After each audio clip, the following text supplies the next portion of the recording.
Hey there. Hello. I am going to rank the serials of Doctor Who season 17 in order from the least excellent all the way through one by one to what I consider to be the most excellent. But it certainly doesn't start and end with my opinion. I want to hear yours as always. That's what it's all about. I want to hear different views. So we're going to go through the serials one by one together. I'll give you my thoughts, then I'll have a look at the chat and see what you've been saying about it, and we'll compare notes. Now, let's remind ourselves of what the serials are in season 17.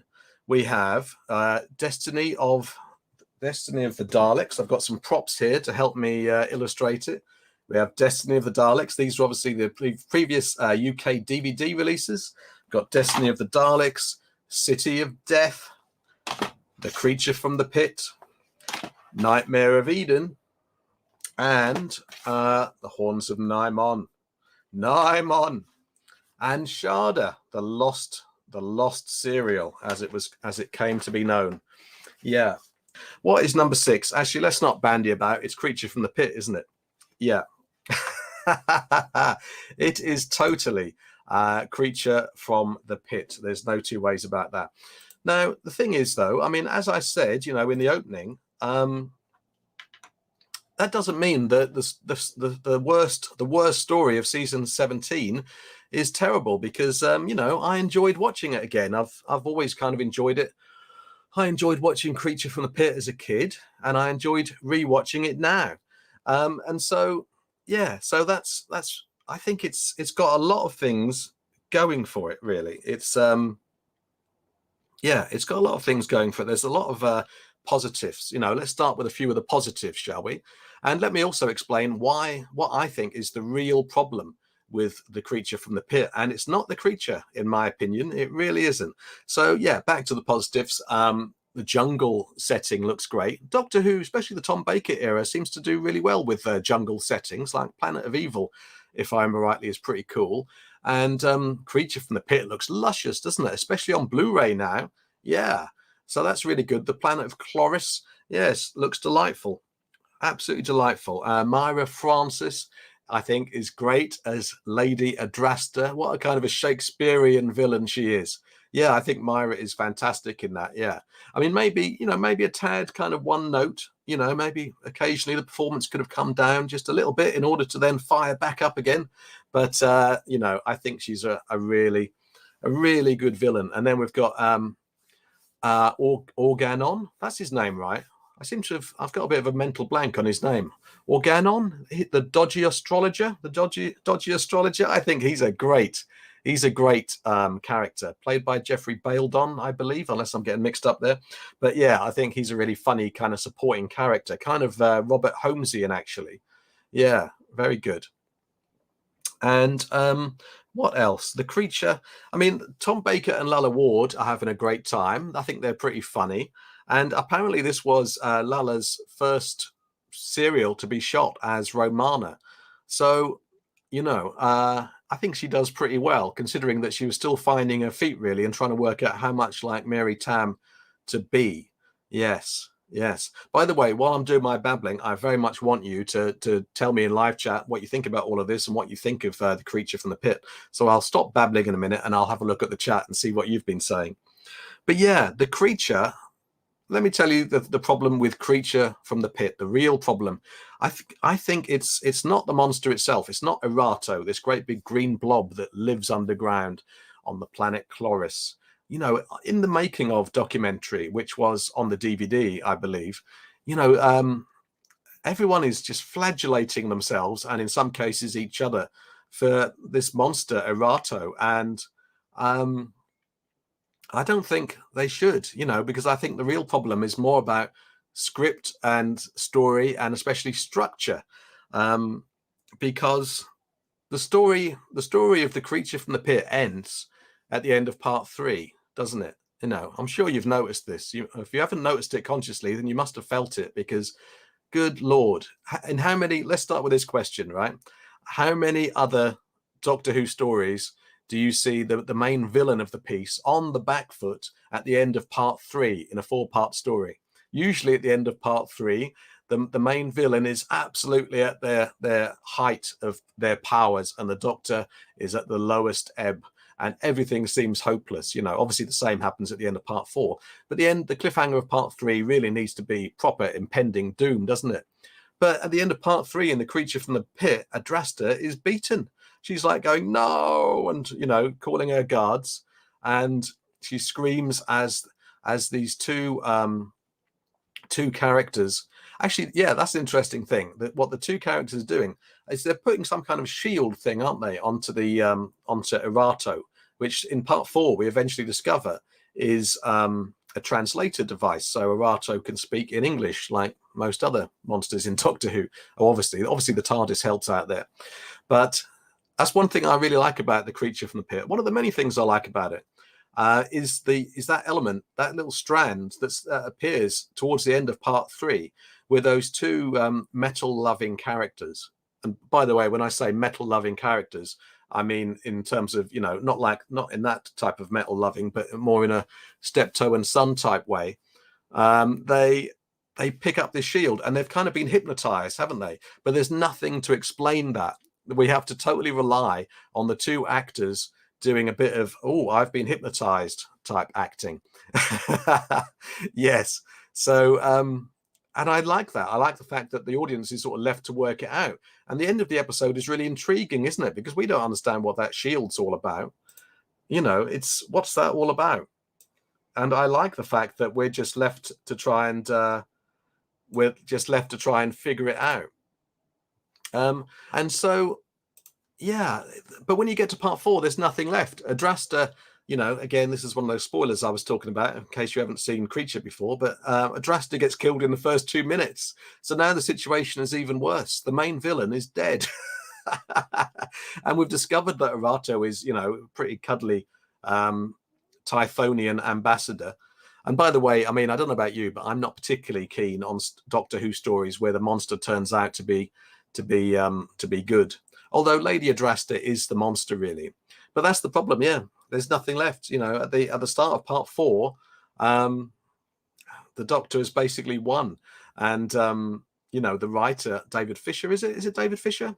I've got a mental blank there, is basically trying to think of another element to throw in there to kind of, you know, create a bit of jeopardy and tension. And, you know, that's where the neutron star comes from, hurtling towards us. So that's the real problem with The Creature from the Pit. It doesn't have 4 episodes worth of story. It should have been a 3-part story. And, you know, that's a shame. Now I'm going to come back to the chat, and oh my goodness, the first thing I see is a super chat from John Matthews. Thank you, John. That is awesome. Now let's see. I'm going to highlight your chat now there we go. John Matthews. Yes, this is the polar opposite of a get out of jail free card. You're quite right, John. Quite right. Look at those dodgy inmates in Sharda, eh? Honestly, a right bunch of wrong-uns. Right bunch of wrong-uns. Now then, let's have a look, see what you've been saying about The Creature from the Pit. Yes, I'm going to go back. Oh, you have lots of comments. I'm liking it. I am liking that. We like comments. Yes, we do. Season 17 is fun, says Blair Who. Hello, Blair. Yes, you're not wrong there. Philip Payne. Hello, Philip says, hello, Jason. I watched most of it over Christmas. I enjoy this season. Yes, yes. Francine Hibiscus, one of my Patreon backers, is saying that this live stream is now the background sounds of the tax office where she works in Michigan. Yes. Now, what are we saying? What have we been saying about Creature from the Pit? John says it was one of the first 3 Target books he ever got. And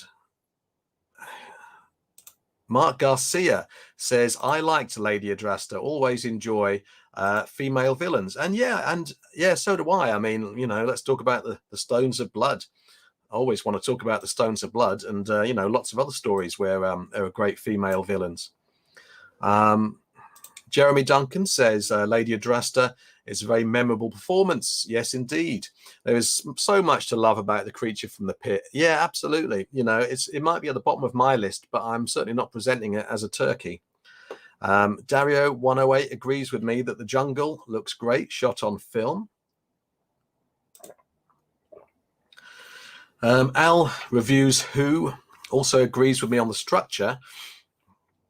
I really like parts 1 to 3, but once Myra Francis gets killed off, it's just not the same. Excuse me. The whole teach yourself to Tibetan thing is very funny. Now, why can't I remember that?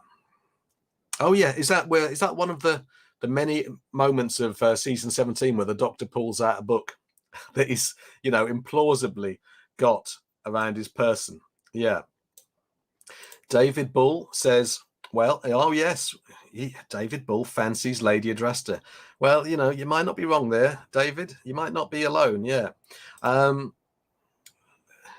Tony Cross says, a teaspoon and an open mind. Blair Who enjoyed the story and thinks the jungle set looks great, especially on film.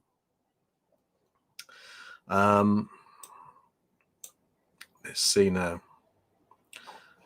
John Matthews says Arato does stand out for one notable reason. Yeah, actually, one thing I meant to say though, it's true that that appendage was unwise, clearly, especially when Tom was going to mess about with it. Hold on, there's a super.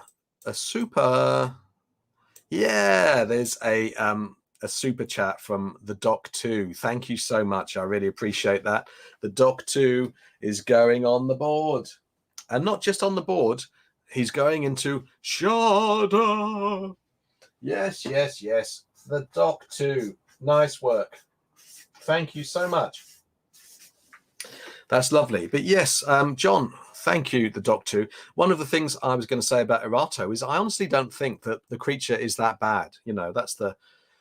That's why I don't think the creature is the real issue. The creature isn't all that scary or menacing. It's a big blob. But I think, given the constraints, especially the BBC were under at the time, I think it looks pretty good. And it doesn't look terrible. It could look much worse, couldn't it? Imagine if I was charged with doing that. It'd just be a load of sort of Tesco bags sellotaped together and painted green. Yeah, Look out. Jason Fisher wants to get into Sharda. People are, they're falling over themselves to get into this intergalactic prison. Thank you so much, Jason. I really appreciate that. That is marvelous. Jason Fisher is going into the prison. Awesome. I'm so glad you got your Christmas card eventually, Jason. It took a while. It did take a while, didn't it? Thank you. Now, let's see what Tony Cross reckons about Creature. I mostly enjoy it as a whole, but it does have some issues. I had a bit of a crush on Lady Adrasta. Yeah, it seems like a bit of a consensus might be forming here, Tony.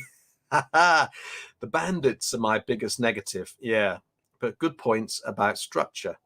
Yes. Now, look out. Mark Garcia has weighed in with a super sticker. Look out. Thank you so much, Mark. That's very generous. And I'm just going to nip over because I can't see the animation on StreamYard. So I'm going to nip over to YouTube to see what the animation is. It's a little character jumping around, a sort of a rhino type character and shouting victory. I like that. Thank you so much. And now, in fact, I like it so much, I'm going to send you to Sharda. Yes, I am. There we go. How do we like those apples, eh? How do we like those apples? Now, let's see. By the way, something I meant to say.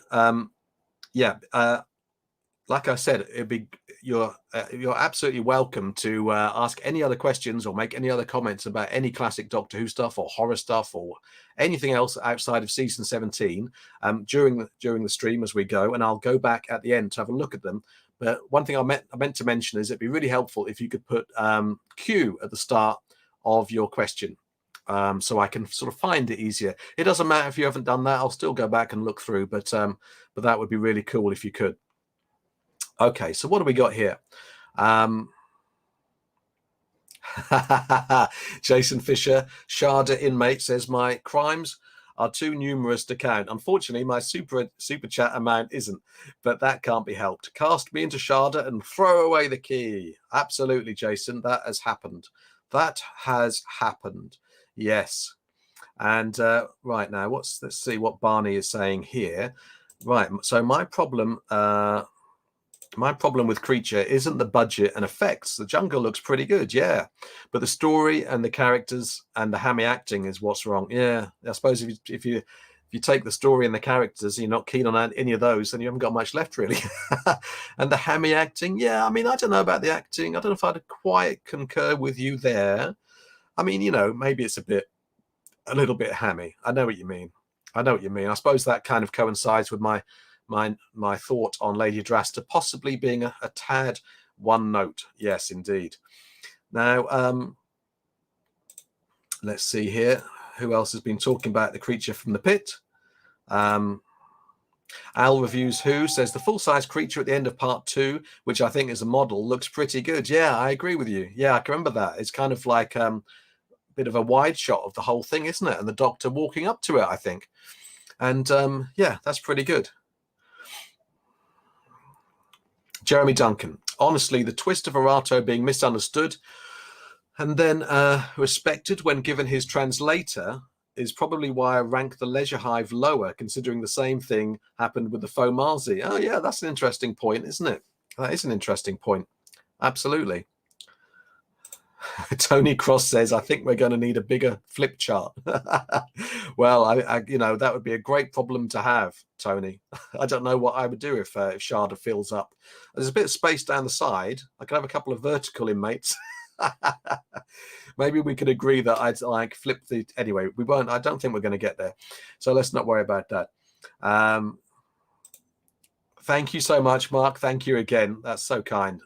Thank you. And hello there in cold Florida. Thank you for your super chat. That was awesome.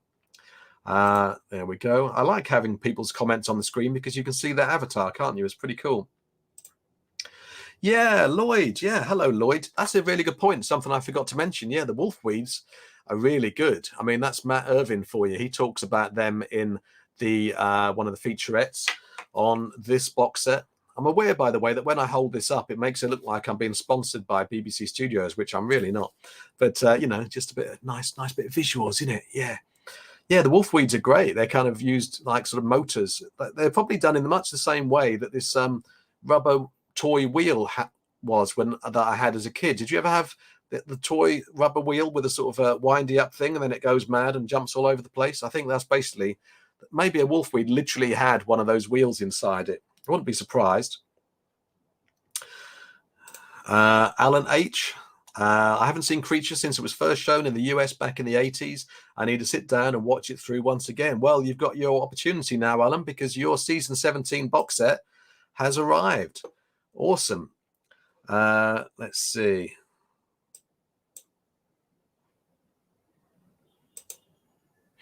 Barney Hall says, do you not think Catweasel is hammy and also playing literally the same character as Catweasel?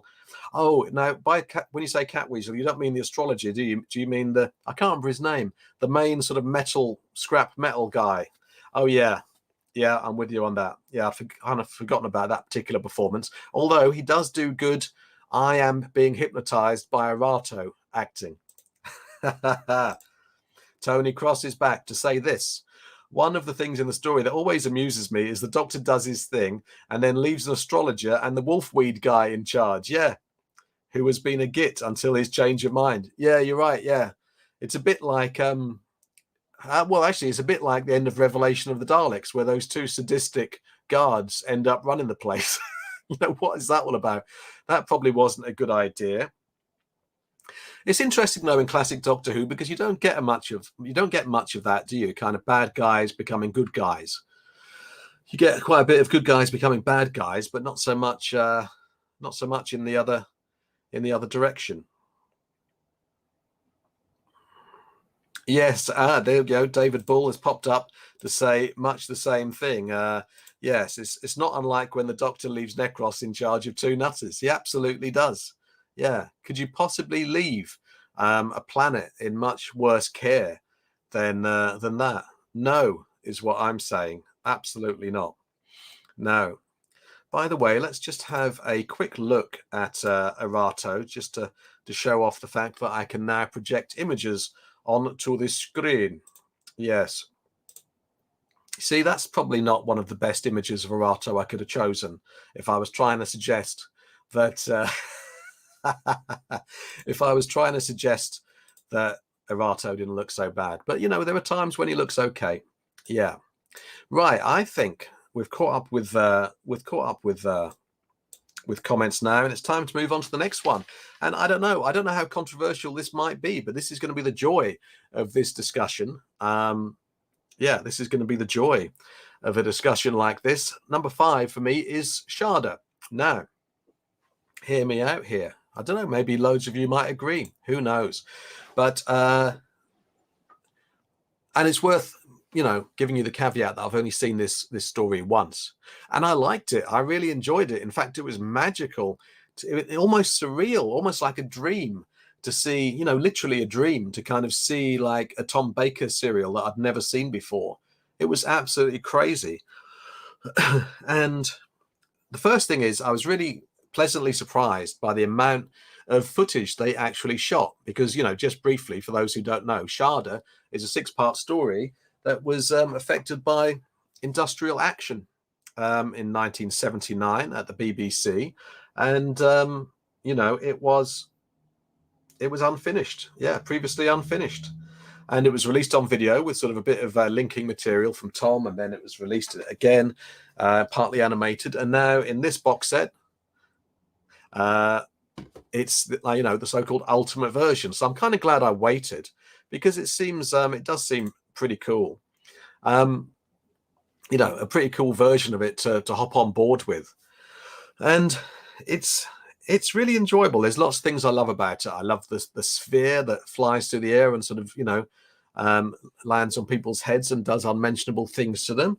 I love Skagra. He's a pretty good villain. Maybe not the hat. Not so keen on that hat. I don't think that looks very good, if I'm honest. But, you know, he's an interesting villain, because he's not like ranting and raving, is he? He's kind of quietly spoken, and he's got an actual plan, and there's sort of a method to his madness. So that makes Skagra a bit more multi-dimensional than, you know, maybe Lady Adrasta, for instance. Yes, Dennis Carey is great as the Professor Chronotis. Loved him. And again, sorry, spoilers coming up right now for Sharda, but I loved the twist at the end of episode 5 that Professor Chronotis is, you know, is I can't remember the name of the character. Yeah, but he's a you know, sort of a bad guy. Yeah. So there's 2 twists with the Professor. One of them in episode 1 is kind of tossed away a bit, really. The fact that he's a Time Lord. I mean, that would have seemed enormous, I'd say, in like 1979 to meet a Time Lord. But yeah, I like the way that Professor Chronotis's eyes light up and all of that sort of stuff. But yeah, I'm really glad that I didn't get spoiled about the nature of Professor Chronotis, either the fact he's a Time Lord or the end of part 5 twist. You know, I didn't get spoiled for about what is it, 41 years or something. That's pretty good going. I mean, I don't know, you could say this is a bad thing or a good thing, but I mean, it has to be said that it is, you know, one of the poshest Doctor Who stories ever, isn't it? Could a story be much more posh? You know, Tom and Lalla are incredibly posh, and this story is set at Cambridge University, at least for the first couple of episodes. But, you know, that's not necessarily a bad thing. But I don't know how many. There were probably huge swathes of the audience who weren't necessarily directly relating to the what was going on. But, you know, of course, it's not all posh, because it goes up into space, and there's all kinds of things. There's Krags. Yeah, let's talk about the Krags now. I mean, it was great to see the Krags, pop up in the actual filmed material for about 2 seconds or maybe 4 seconds. I saw a few glimpses of them, so it was really nice to see. Thank God that we have that, so we can see sort of how they were realized in the studio. And I must admit that, you know, I think the concept of them is that they're kind of coal-based entities, isn't it, the Krags? And so they kind of end up being, in terms of the way they were realized, they kind of end up looking a bit more like mandrels, don't they? You know, feel a bit generic, really. And when you consider that mandrels were only 2 serials back in Nightmare of Eden, of course, then You know, I think the Krags, even the name feels like something that Douglas Adams might have just sort of invented in about 5 seconds. You know, so could you have a much more generic monster name for Doctor Who? So it's a bit of a shame that if there was a better monster, I think that that might have elevated Sharda a bit more. But you know, you have to bear in mind that that I am fundamentally 12 years old when it comes to Doctor Who. Actually, who am I kidding? I'm just 12 years old, basically. I was absolutely delighted. You know, I didn't know how much footage they'd actually shot. I didn't know whether, for all I knew, about 80% of Sharda could have been animated, you know. But it was a pleasant surprise how much they'd actually done. And I'd forgotten, of course, that, you know, what they filmed would have been determined by the recording blocks, you know. And, you know, when a crew films, they film a block of scenes all set in one place, one location, because that's obviously time efficient. And so stupidly, I was expecting, oh, obviously, you know, by the time we get to episode 5 or 6, it's all going to be animation. But no, that's not the way it works, is it? Because they shot all the stuff in Professor Chronotis' study, and that comes back in episodes 5 and 6, I think, doesn't it? Yeah, definitely 5, I think. Yeah. Excuse me. And yeah, I was just so pleased with it. I mean, and the animation works really well, I think. It's really good. So that's really nice. Yeah. But I think overall, there's lots of really nice things about Sharda. There's lots, and I'm going to revisit it again. You know, I don't dislike it. I like it a lot. And there's a lovely cozy feel, isn't there, to the, you know, the Doctor and Romana visiting the professor at Cambridge. You know, as posh as it is, it's a cozy feel, very cozy feel. And actually, the professor isn't that posh, is he? That's good. So that balances it out a bit. But as Douglas Adams says himself in one of the makings of on the Sharda on the box set, there's a lot of just having a look at the booklet there inside the collection box set. There's some great making of stuff. And Douglas Adams, I don't know whether it's on that particular disc, but Douglas Adams says of Sharda that he kind of admits, or at least maybe he's paraphrased as having said it, that there's not enough story in Sharda, really. Yeah, there's not quite enough story for a 6-parter. There's a lot of imagination there, and it feels big, and we go to a lot of different places. But is there really enough going on for you know, a 6-part story? I'm not convinced. Yeah, so that's why Sharda is my part 5. Yeah. Now I'm going to dive back into the chat, see what you've been saying. Let's see what you've been saying here. Now let's have a look. Yeah, Blair Who says they actually shot quite a lot. They did, didn't they? I mean, I was so happy with that. I mean, it would have been lovely to have seen what Skagra's spaceship interior looked like, you know, in reality, or obviously we'll never know because it was never even built. Although we did see one scene of him in it at the end, didn't we? In a sort of a white kind of room. Was that on his spaceship? I guess so. Excuse me. Al Reviews Who says Sharda would be my second favourite after City of Death. My personal ranking would probably go Creature, Eden, Nymon, Destiny, Sharda, City. Okay, that's great. I love to hear these rankings. Yeah, keep them coming. That's great. Jeremy says Sharda ranks high for me mainly because I'm a huge fan of Time Lord lore. Yeah. And the idea of that book. Yeah. I mean, there's lots of great concepts. I like that, you know, there's big Time Lord stuff in this, handled sort of quite lightly, really. And yeah, the book's great. You're right. Yeah, I can't deny that. Let's see.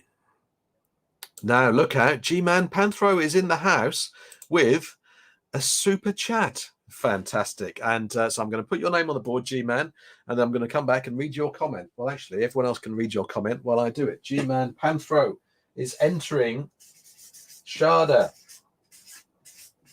Wow. Look at that. See, we hear about prison crowding issues, don't we? And it clearly there's a bit of a problem in Sharda as well. It's getting worse there. So G-Man says, my favourite story of season 17 is City of Death. It was nice to see the Doctor in another country for a change. Yeah, absolutely. We'll get to that. But when? Will it be the next one? Will it be the top slot? Will it be somewhere in between? We'll have to see, won't we? Thank you so much, G-Man, for that super chat. I really appreciate it. Now let's see. I'm going to go through the chat here. Let's see. Have a look through.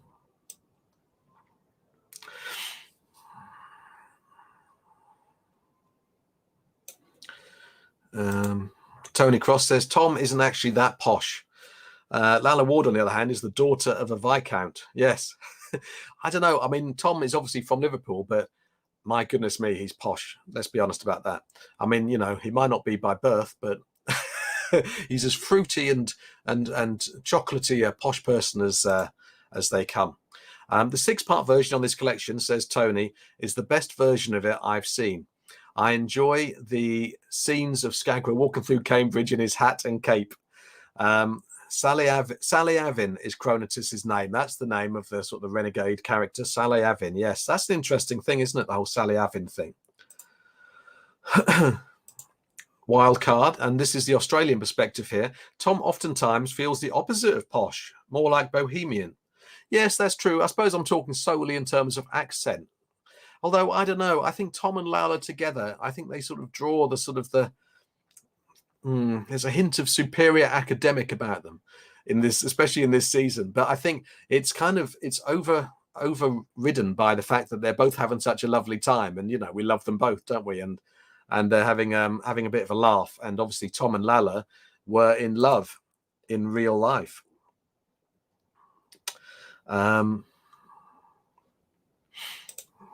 Jason Fisher. I actually met and chatted with Douglas Adams back in the 1990s. Strangely, I didn't talk to him about Sharda. Well, I suppose there was a lot to talk to someone like Douglas Adams about, wasn't there? If you get Douglas Adams to yourself, well, so much stuff to talk about. What did you talk about, Jason? Let us know. What did he tell you? Wildcard says they filmed those original segments, refilmed later, and then refilmed again for some portions before animating the rest. Okay. How do you mean? You mean sort of back in the day? You mean back in 1979? I'm not entirely clear on the sort of the chronology of Sharda, actually. Now then, John Matthews reckons it's impressive how well the jumps from film to animation are handled. Yeah, absolutely. Yeah, I think you're right there, John. You're not wrong. Now, what else? Who else have we got here? Just having a look through chat. Al Reviews Who has a different point of view on the Krags. Let's hear it. I rather like them. Yeah, I did a Google for the spelling of Krags, Al, and apparently it's the first one you've got there in brackets. Krags, yeah, apparently. Although apparently they were spelled out differently in a book or something like that. I think visually they're quite impressive. Yeah, I did like the CSO fire effect on them. That's one thing that sets them apart. That's a good point. Yeah, they're not the most memorable ever, but they work fairly well, in my opinion. Yeah, I mean, it's not like I was sitting there thinking, oh God, they're terrible. They're rubbish, you know, but I guess, you know, compared to the Mandrels and the fact they're kind of vaguely similar to the Mandrels in terms of being sort of bulky beasts, it's a bit, you know, felt like we could have had something else there, you know, especially as Douglas Adams was the script editor and he could have come up with a more imaginative monster at the drop of Skagra's hat. Andrew Burgess is in the house. Hello, Andrew. Sharda is a great end to the season. I feel the season falls flat without it, but City is by far my favourite. Yes, thank you. Francine Hibiscus is backing me up from Michigan to say Tom is super posh. By the way, I'm not on some kind of anti-posh crusade here. It's not, you know, it's not a bad thing to be posh. Bloomsbury, that's our Tom. Yes. John Matthews throws his Skagra's hat into the ring by saying Tom is not so much posh as upper-class eccentric. Yeah. Wildcard back in the day and then just later with the animations taking place after. Yeah, I mean, I'm really interested actually. I'm going to go back and because I probably didn't want to read stuff about the production of Sharda before because I didn't want to get spoiled, did I? But it's going to be interesting to go back. Yeah, I probably have. In fact, I think I do have. Remember those old Envision magazines, those kind of fan-based but very professional magazines from back in the 80s, and maybe part of the night and the 90s as well. I love Envision magazines. Anyone here like Envision? Say, right, Envision for the win, or the words of your choosing in chat if you did. Yeah.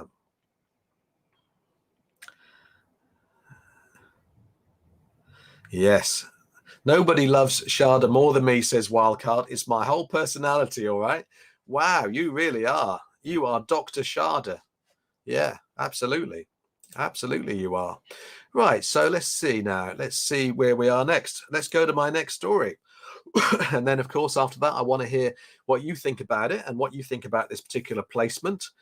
Um, it's number 4 is drum roll, please. You'll have to supply your own drum roll because I haven't quite got drum rolls sorted out on this software yet. It's Nightmare of Eden. Nightmare of Eden. Look at that. That's quite scary, isn't it? My goodness me, that made me jump. There's a mandrill there for you. Yeah. So, Nightmare of Eden. Whoa. Now, I think Nightmare of Eden is an unusually challenging serial, especially for that sort of period of Doctor Who. And it's kind of challenging in two ways, conceptually and thematically. Conceptually, it starts off with, the writer Bob Baker starts off by smashing two spaceships together, and they kind of blend in a weird kind of multi-dimensional fashion, which is a bit confusing. But, that's a pretty good concept, isn't it? It's an interesting one. And I think, what do we think about the way that the new optional special effects on Nightmare of Eden make that moment and that concept more understandable? I mean, I think they do a bit. I really, as I've said before, I love optional special effects, and I think they're really good on Nightmare of Eden this time on this box set, on this season 17 set. But I must admit that when I went back, first of all, I revisited Nightmare of Eden with the optional special effects. And then I went back and watched some of the key moments with the old effects. And there were times when the old effects had actually been untouched, and I'd assumed I was looking at new effects. So that tells me that the old effects were actually pretty good. They weren't exactly shameful, I don't think. There were probably a few, K9 laser. I don't know. There are probably a few. Are there any laser pistols in Nightmare of Eden? I think there are, aren't they? And those are probably improved. Yeah. And so that's pretty cool. And then thematically, the Nightmare of Eden it's about drugs, isn't it? Kind of. It's about addiction of some kind. And so, that's pretty unprecedented in Doctor Who. Actually, is that the case? Has there ever been a drugs theme in Doctor Who before this story? I'm trying to think of one, but let me know in live chat or down in comments. Yeah, by the way, if you're watching this on replay, I definitely want you to get involved. I want your rankings of the stories. I want your thoughts on anything we're talking about in this stream. That would be great. So, the drugs thing is pretty good. I think it doesn't pull its punches, and you have like the captain of the ship kind of, high on Vraxoin and laughing his head off. And in an incredibly dark moment, which is probably one of the best pieces of black humor in the history of Doctor Who, the captain is laughing his head off as his passengers on this vessel are mauled to death by the mandrills. I mean, that is quite extraordinary, isn't it? That is quite extraordinary. Yeah. Love that moment. That was really cool. And, in terms, just generally speaking, the story is kind of your classic or your typical, your archetypal monsters on a spaceship story, isn't it? It's a base under siege story. And I am always here for that sort of thing. I love that sort of thing. And I like the mandrills. I like the mandrills a lot. I think they're great. And the mandrills, a bit like Erato in the making of on this box set. And I think that was on the DVD as well, wasn't it? But the mandrills get a bit of a kicking. And they also on the behind the sofa, that's new on the season 17 Blu-ray set. The mandrills get a right old kicking, but all I can say that as a kid, I loved them. And let me give you evidence of that. Which no one else has seen before, I don't think, probably for good reason. But this is a book that I drew and created back when I was a kid. And you can see the mandrill there. And I wrote a whole page about them. let's see, where's the mandrill? No, Jagaroth, Erato. You see, I drew Erato. There's the mandrills there. Look at that incredible description of them. These roaring monstrosities. That's not a bad word for you know, a rather young child. These roaring monstrosities are brown, have green eyes, and roar like anything. They roar like anything, I tells you. And they come from the planet Eden. Oh, sorry, it's gone out of focus. And brought terror to the ship Empress. Yeah, that's quite a nice nice summary there, even though I say so myself.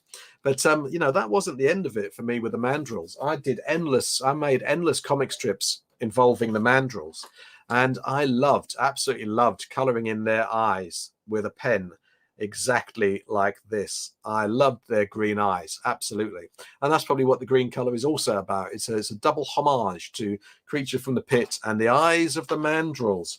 Yes. So let's see, what else have we got to talk about? Yeah, I mean, Tom's performance in Nightmare of Eden often gets a bit of stick, doesn't it? In fact, quite a lot of stick. And it's kind of received wisdom, I suppose, that that Tom was just out of control in season 17 and just doing whatever he liked and kind of making light of all the stories and generally mucking about. I have to say that I think the truth of that is that, well, it's just not the case. I mean, I think, you know, the moment in Nightmare of Eden when the Doctor steps into Eden and is chased in a Pied Piper fashion by a troop of mandrills, you know, and he goes out of sight, and then he cries out, "My arms, my legs, my everything."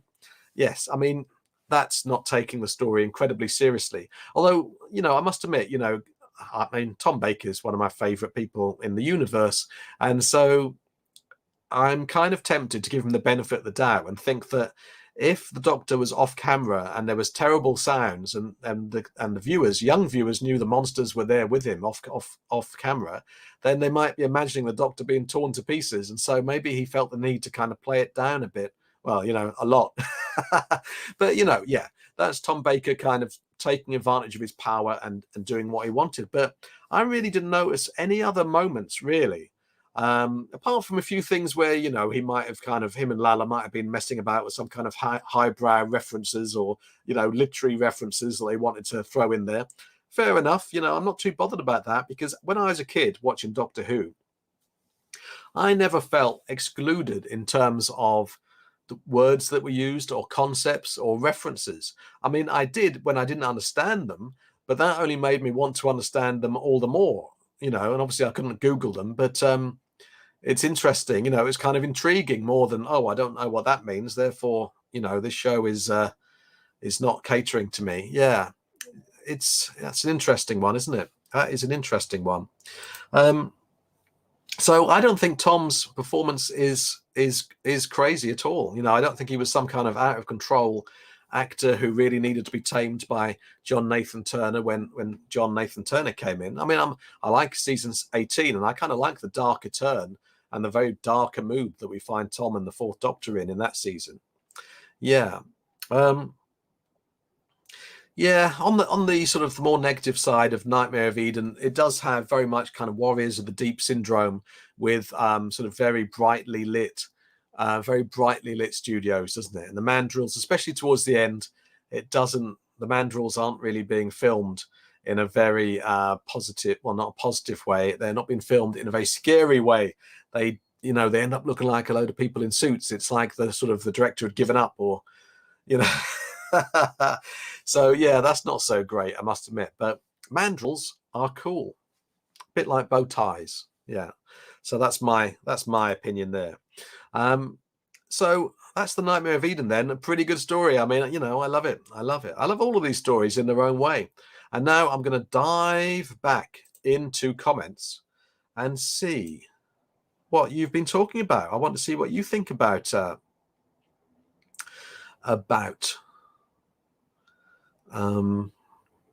Nightmare of Eden. Wildcard is heading off, and I don't blame you, sir, because you're in Australia and it's the middle of the night.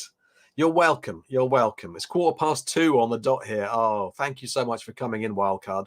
It's so tricky to schedule a stream for a time when everyone is going to be awake, but I really appreciate you turning up. Let's see now. Andrew Burgess says about Nightmare of Eden. Quite like Nightmare of Eden is one of the more gritty shows, if you can call it that, the classic series ever did. Yeah, I mean, you know, it's hard drug use. Yeah, that's pretty gritty, isn't it? Pretty gritty. Blair Who says the new effects help the story a lot, in my opinion. Yeah, I mean, they certainly don't hurt. Great quote from, or a comment here from Richard Brown in chat. Nightmare, a story about drugs that is best enjoyed on drugs. Well, you know, I have no idea, but I expect, you know, I don't know, I suppose a lot of Doctor Who might be better if you were on drugs. Dario108 says new effects were better, but not amazing. Okay, yeah, fair enough. Yeah, I know what you mean. I know what you mean. Jason Fisher says, how can anyone not love a mandrill? They have flares. They so do. They so do. Sadly, the flares are just out of shot in this image, but we'll have to just imagine them, won't we? Roar! I'm roaring like anything, says the mandrill. Yeah. So, yes, they have flares. They so do. Lloyd says the whole drug smuggling storyline was fascinating. Yes. Yeah. One thing I'm really enjoying about this, by the way, is I can kind of babble stuff, you know, from memory. And as you might be noticing from a few notes I've got written down there, a few bullet points. And then you guys in chat are kind of remembering stuff that I've forgotten and reminding me about stuff. And so together we can kind of reach, you know, at least we can pool our kind of memories and thoughts about it together, which is one of the best things about this live stream. I love it. Yeah. So let's see here. What else have you been saying? Andrew Burgess says, I'm a fan of the new effects in general, I think you mean, right? When not in your face. Not a fan of big parts like Day of the Daleks with the whole CGI city. Yeah. Actually, it's been a while since I saw that Day of the Daleks. I mean, that was pretty elaborate stuff, wasn't it? That was kind of like a special edition. But, you know, I love the fact that it's optional, right? I mean, you know, it's great that, you know, if the BBC decided, right, we've put these new special effects on, we've spent a lot of money on them, so we're just going to bin the old version, then I think, you know, most of us would be up in arms because we want the choice. John Matthews says solid performance from Boone legend David Dacre. Yeah. Is that the guy? Yeah, Boone. That's right. So is he the captain who ends up accidentally taking Vraxoin in his tea? Yes. David Ball says Nightmare of Eden is one I've grown to love very recently. It's a simple story in many ways, but there are some amazing concepts that are really ahead of their time. Yeah, I absolutely agree. You know, I think it's a really cool story. And I was kind of tempted to actually put it higher up the list. You know, it's one of those things where it's tricky to, you know, it's tricky to judge, isn't it? It's tricky. Now, I can see a super chat coming in from Remedia Video, who I believe is one of my Patreon backers. Thank you, Remedia. Thank you so much. I love Tom in Sinbad, says Remedia. Did anyone see him play Rasputin? You know, I've not seen Tom play Rasputin, or I've hardly seen him act in anything really, but else apart from Doctor Who, and I would like to. So I really should go back at some point and have a look at this stuff. Thank you so much, Remedia Video. All of the names on the board are also going to be replicated digitally down in the video description for this stream. And I'm going to take a picture of the board and put it on Twitter after the stream as well. So you will be triple immortalized as Shada inmates. Yeah. Yes. Al reviews who? Yeah, Dacre was Rig. That's right, Rig. See, I was getting a bit confused there. For some reason, I had the name Derek Riggs in my head as the actor, and of course, Derek Riggs is the bloke who does the artwork for Iron Maiden. Oh yeah, and yes, that's right. Yeah, Dacre also plays Iron Gron in Time Warrior. Yes, that's right. God, I haven't seen that for a while. That's another one I want to go back and watch. First ever Sontaran story. Nice. Yes. John Matthew says, I'll always watch the stories in their original form, but if new effects bring more people to enjoy classic Doctor Who, then it can only be a good thing. Yeah, absolutely. So does that mean, John, you don't even check out the new effects? I mean, I can totally understand that. You know, it's interesting, isn't it? It's interesting that we're all different in terms of what we're really interested in, and you know what we kind of just don't want, really, what we don't need in classic Doctor Who. David Bull has met David Dacre or Dacre. I served David Dacre many years ago at work. He looked like he was still in Vraxo in rehab.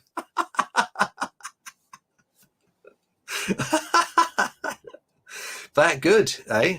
That good. Yeah. Custard Time Lord says, I liked Nightmare when I first watched it, but even with the release of season 17, I haven't brought myself to rewatch it. Something tells me it won't be as good as I remember. Well, I don't know. I mean, it's funny, Doctor Who, isn't it? Sometimes you can watch something that you loved as a kid and you kind of watch it with adult eyes and go, oh, God, what did I like about that? But then other times, you know, you're kind of expecting it to be bad or worse, but it's simply not. Let's see now. Let me just make sure. See who else. Al Reviews Who says, I met Bob Baker a few years back and was chatting to him about this story, especially their only economy class line. Yeah, very nice bloke. I agree. I was lucky enough to meet Bob Baker about 11 years ago, and obviously Bob is no longer with us. You know, Bob Baker, R.I.P. I met him and I hosted a panel at a screenwriting festival, which had Bob Baker, Philip Hinchcliffe, Andrew Cartmel. You know, it was a really good lineup of people, and that was just a joy having all those people there. Jeremy Duncan says, I just wish the Mandrels were shot in less bright surroundings. Absolutely. Yeah. You're speaking my language there. John Matthew says, did you ever use the phrase roar like anything in any of your Kerrang reviews? Yes, I probably did. Yes, on this Motorhead album, Lemmy roars like anything. Andrew reckons the doc on Nightmare on Eden, which is on this, and I believe on the DVD as well, I'm guessing, right, is one of the most honest made. Yeah, it is honest. I just think it's a bit unfair. It's a bit unfair. But, you know, especially to the Mandrels. The Eyes of the Mandrels by Jason Arnott coming soon to a telly near you. Absolutely. I'll just send the production company, you know, that picture, and they can just, you know, do what they want with it. They can make whole seasons out of that. Absolute genius. Yes. Now let's see. Andrew Burgess, Tom's ad lib is what makes him so great for me. Yeah, I mean, there aren't really any ad libs in this season, or you know, that I can think of. That I mean, maybe the arms and legs. It's debatable, isn't it? But there weren't any lines that made me think, oh, you've really taken me out of the drama of this. And it's worth saying what I meant to say earlier as well, and on the subject of Tom's performance, is that there are plenty of moments where he is dark and serious and furious with people. You know, in Nightmare of Eden, he's absolutely furious with Trist, if I remember rightly. Yeah, he's, you know, he's incandescent. In fact, he won't even look at Trist as Trist is being led away. So it's not as if, you know, it's not as if Tom had completely become unmoored from the reality of the stories that he was doing. Yeah. Good to see some questions appearing as well for me to go through and try and answer later. If you've got a question that isn't related to season 17, then just drop it into chat at any point there with a Q in front of it. And when I've finished ranking these 6 serials, I'll have a look back through and sort of pick a few out and answer if I can. Yeah, that's right. I mean, the making of Nightmare of Eden is a hell of a story. I mean, Dario 108 here says the director did give up. He left the set before the end. Yeah, crazy, isn't it? Absolutely crazy.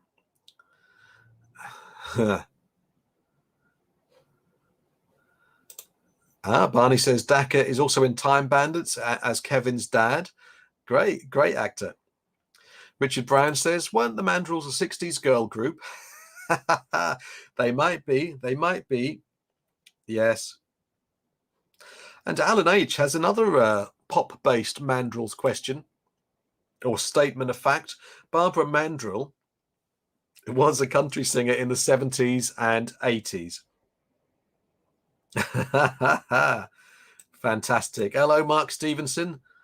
Mark Stevenson is among us. Oh, and as is Lee Gannon. Hello, Lee. Glad you could join us. Nice familiar name there. It's great that, you know, all of your names are getting familiar to me now. A nice little goof in episode 4 has Jeffrey Hinsliff call the character Trist by his own character name, Fisk. Well, maybe, you know, Fisk had taken a bit of Vrax Owen by mistake, and so he was getting confused as to people's names. I think that's the only explanation there. Yeah, absolutely. Okay, so let's see. Let's move on. I'm going to move on to number 3, and that number, or rather, that serial is Destiny of the Daleks. Yes. How's that for a dodgy picture? I should have chosen a better one, but still, it's 2 Daleks with bombs attached to them. So that's pretty cool. Lovely stuff. So Destiny of the Daleks is number 3. It was a bit, you know, it was a close run thing as to whether Nightmare of Eden would be the third one, or whether it would be Destiny of the Daleks. But, you know, Destiny of the Daleks, I mean, it's got its faults, and I'll talk about a few of those now, as well as the good stuff. But it's got, you know, it's got the Daleks and Davros in it, hasn't it? Eh? You can't get much better than that in many ways. I mean, what's not to like? Daleks and Davros, yeah. I mean, it's not a classic story, but it does have a load of good stuff in it, and it's you know, it's a typical sort of Terry Nation story in a way, with kind of the Daleks with an opposing tribe, the Movellans. You know, the Movellans are pretty cool. I like the way they turn out to be robots, and they're very sort of 80s. They look very much like an 80s band, don't they, with their very clean white uniforms. And I like their pink blasters. I'm pretty sure I would have used a pink pen to color in their blasters when I was a kid. You know, I love these pens. Does anyone else love these pens? I've always loved these colors. They're so gorgeous. Yeah, the Movellans pretty cool, and I also like the concept of the Daleks being sort of trapped in a logic war with the Movellans. But I'm not sure. I'm not entirely sure how much that idea sort of holds water. But I think it's pretty. Good fun, and I guess it does kind of make sense, you know. It's David Goodison as Davros. I think I've said before that. I've said before that I'm not so keen on Goodison's performance, but I mean, looking back on it now, it's just different, isn't it? You know, and it's maybe not. There's not as much energy there as you might expect from as you certainly expected from Michael Wisher, who played Davros in Genesis of the Daleks. But you know, I mean, Goodison was kind of constricted by a mask, and there was a lot of other things that kind of were working against him. And I think he does a good performance. I think he's a good enough Davros. You know, it's certainly not a terrible performance by any stretch of the imagination. And it's been really nice that Pete McTeague's trailer for this box set, which is of course included on this box set. If you haven't pre-ordered, it's impossible to pre-order it unless you've got a time machine. But if you haven't ordered season 17, by the way, and you'd like to, there's a link downstairs, as you would expect, in the video description. Yeah, it's nice that Pete McTeague has kind of given David Goodison another chance to kind of perform as Davros and remind us that, you know, it's not a bad performance at all, and he's actually a pretty respectable Davros. I think one of the issues with Destiny of the Daleks is that the Daleks aren't as terrifying as they usually are. And I think some of that might be down to the direction and possibly the script as well. You know, one thing springs to mind. It's kind of the end of episode 1. You know, that should have been a really terrifying cliffhanger. And it kind of isn't really, is it? It's sort of, I like the way the Daleks smash through the wall, or the glass. That's really good to confront and trap Romana. But one thing I don't like about that particular cliffhanger is that the Daleks, I'm pretty sure the Daleks state there that they're not going to exterminate her. They're going to imprison her. You are a prisoner of the Daleks, I think they say, right? and you know, what a tension killer for the cliffhanger. Why not just have them say that she's going to be, or just, you know, not have them say that she's going to be exterminated, or, you know, that could have been, there could have been more tension there, I'm saying. And also, on a side note, did anyone notice the in that scene, or at some point in part 1 or maybe part 2, in that chute at the bottom of the chute where Romana gets trapped by the Daleks, there's like a lamp, like a studio light on a stand, just standing there for no good reason. And I kind of wondered whether, because I watched, you know, on this box set, there's a good featurette about the industrial action of the period, and I kind of wondered whether it was one of those things where they'd kind of, because the sort of the union rules at the time meant that no one apart from the sort of the studio techs could actually move equipment, and I kind of wonder whether that lamp there in Destiny of the Daleks is one of those moments. Yeah, and that was quite amusing. One thing I love about Destiny is the soundtrack. You know, the composer has said that he kind of went less for music than atmosphere. And I think the atmosphere is absolutely spot on. In fact, the atmosphere is kind of one of the things that's lacking in one of the other stories that we'll talk about, which is nevertheless higher up the list. You might be able to tell what that is by now, obviously. Yeah, the atmosphere is great. All that kind of background kind of churning. It feels like we're underground on this kind of dangerous planet. But I think, you know, the main problem with Destiny, when I look at it as a whole, is it never quite gets going. It's kind of a bit sort of bitty, isn't it? It's sort of, you know, there's exciting bits and there's cool bits and there's Davros and you know, and the Daleks, you know, with Daleks with bombs, that's good. Romana being trapped inside a clear perspex tube that looks like a magic trick about to happen is good. But I think it's quite telling that the sort of the most exciting sequence is in, is that part 3? I'm trying to remember now. When the Doctor holds Davros hostage, holding the bomb, and there's a bit of a standoff. You know, there's a stalemate between the Doctor and the Daleks, and you know, I think that's a really good moment. And I imagine if the story had ended with that. You know, I think maybe that would have been, because that's the most tense moment of the lot. I think that might have been better saved for part 4, perhaps. You know, what do you think about that? Love to hear your thoughts. And also, there's a weird moment after that sequence where the Doctor, he's put the bomb on the side of Davros's skirt, hasn't he? For want of a better word. And then he's kind of run away. He's managed to get away, and he's got the remote control. And then he blows up the bomb. I'm not entirely sure why he does that and why he sort of grins as he does it. I mean, he doesn't think he's blowing up Davros, right? Because he knows the bomb will be removed in time. Or does he? What's the Doctor thinking there? I'm not really clear on that. That was a bit odd. Yeah. Yeah. What else? Yeah, the Movellans are cool, and the Logic War is a cool concept. Yeah, I mean, those are my main thoughts on Destiny of the Daleks. Really, I think it never quite gets into a really sort of flowing groove or pace. There's something about it that isn't quite there. But you know, for all of that, it's a really cool Daleks and Davros story, and I really can't wait to get back into the chat now and see what you've all been saying about Destiny of the Daleks. Let's have a look. Let's have a look. Right. Good old Destiny, says Al. It's not in the same league as Genesis of the Daleks, but I think it's a pretty good sequel to it. Yeah. And it, you know, that's a good point. It does feel like a real sequel to Genesis, doesn't it?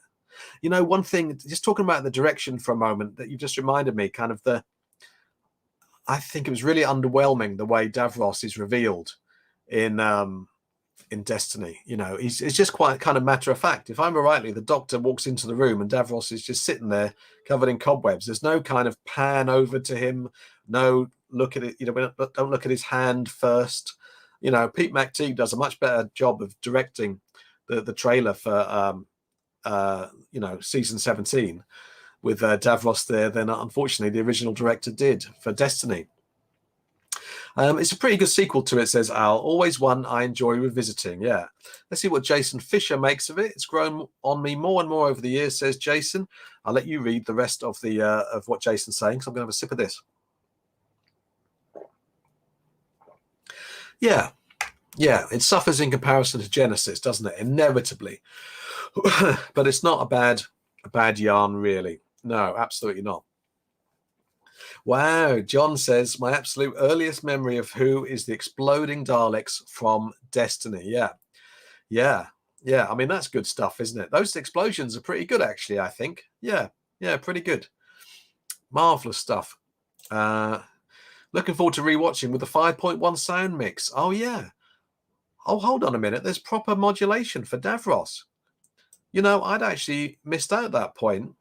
So, wow, that's pretty cool. So tell me, Al, can you hear that modulation? I need moderation. I don't know about modulation. Can you hear that modulation without a 5.1 sound mix? That's my question to you. Alan H says, I've only seen episode 1 of Destiny. Now I'll finally get around to finishing it, as well as Sharda. Yeah, Alan, I'm pleased for you. It's exciting, isn't it? Great stuff. Yes, Richard Brown says, great first view of Lalla Ward dressed in the same clothes as the Doctor. Yes. Yes, absolutely. Lee says, Destiny of the Daleks was my first Dalek story at age 3, and I've been told I was scared of their voices because I didn't like loud noises. Well, yeah. Age 3, I mean, that's the thing. Yeah, a lot of little kids don't, do they? They're quite easily startled. And so, like, unless, of course, it's them who's shouting their head off, in which case they think that's fine. Yes. Custard Time Lord has a bit of production info for us. Custard Time Lord, by the way, is one of my Patreon backers, and very much appreciated he is too. The opening scene in that quarry, the opening scenes were filmed in a place called Windspit Quarry. That's a great name. Wind spit, spitting into the wind. Quarry, which I visited a lot on holiday before realizing it featured in the story. Wow, so you'd been there already, and then one day you thought, hold on, this looks a bit like, yeah, I'm not surprised you have a soft spot for that one. Let's see what Andrew Burgess has to say. It's a strange one. It's close to being a great episode, but it just falls short in a few areas that let it down. However, the new audio track massively improved David Goodison's voice as Davros. I'm excited about this. I hadn't grasped that for some reason. I've no idea why. I think maybe it wasn't in the initial kind of BBC press release about all the special features. Yeah. Mark Stevenson reckons he has an opinion as to what the best Dalek story is. And Mark reckons it's Genesis of the Daleks. Yeah, that's a popular idea. What do we make of Romana being able to pick her appearance? Yeah, I know. That's a kind of an interesting concept, isn't it, really? What is all that about? I mean, that's very sort of very Time Lord, isn't it? Very Time Lord. Well, it's not. It flies in the face of everything we understand about Time Lords. You know, I mean, if she can pick and choose her appearance, you think she might do it occasionally during a story in order to kind of maybe escape undetected from, during Creature from the Pit, she could have escaped by becoming the Lady Adrasta. That would have been interesting. Actually, it would be really interesting, wouldn't it, to have a chameleon companion who can do that? Yeah. Let's see now. By the way, I mentioned this earlier, but just for people who are joining us, we're talking about season 17 right now in chat. But at any time throughout the stream, you can ask a question about anything else sort of, within the general realms of Doctor Who or horror or retro stuff or my writing or whatever you want, the collection series. And I'll go back and look at some questions in the end and try and answer as many as I can. And to that end, if you could start your question with a Q so I can kind of more easily locate those questions when I go back through, that would be great. Yeah. Barney Hall seems to be on the same page with me regarding the first episode cliffhanger. I'd have had the cliffhanger being the Daleks burst through and open fire instantly. Yes. And then in the opening of episode 2, you'd reveal that the Daleks have only used their immobilized ray Yes, that'd be a nice twist. Nice work, Barney. John Matthews has he's talking about he's answered Andrew Burgess's question. Yeah, it never sat quite right with John. I get it was just a bit of fun, but it went against the whole regeneration cycle thing, establishing Deadly Assassin. Yeah, absolutely right. Yeah, it's a bit mad, isn't it? Little Rich, hello, Little Rich, how you doing? The cliffhanger at the end of episode 1 of Destiny scared the bejesus out of me as a 7-year-old. I'm just kind of a bit mindful as a family affair, this channel, sort of. As a 7-year-old, it's the moment that got me hooked on Who. Yes, yeah, I can see. I mean, I can totally imagine that. I suppose things lose once you've sort of seen stuff a lot of times over the years, that it can lose its impact, can't it? And it's easy, I could have been absolutely the same as you when I was a kid. I can't remember, maybe that absolutely shocked me. It would have been even more shocking if the story hadn't had Daleks in the title. If they'd done an Earthshock with it, that would have been amazing, wouldn't it? Alan H reckons that the choosing of appearances you think it makes great sense, Alan. We knew they could pick their appearance back when the Time Lords told the Doctor to pick one in the War Games. He just did them too long. Wow, I think we've got a big subject here. Can open worms everywhere. Yes. Let's have a look at a few more comments here.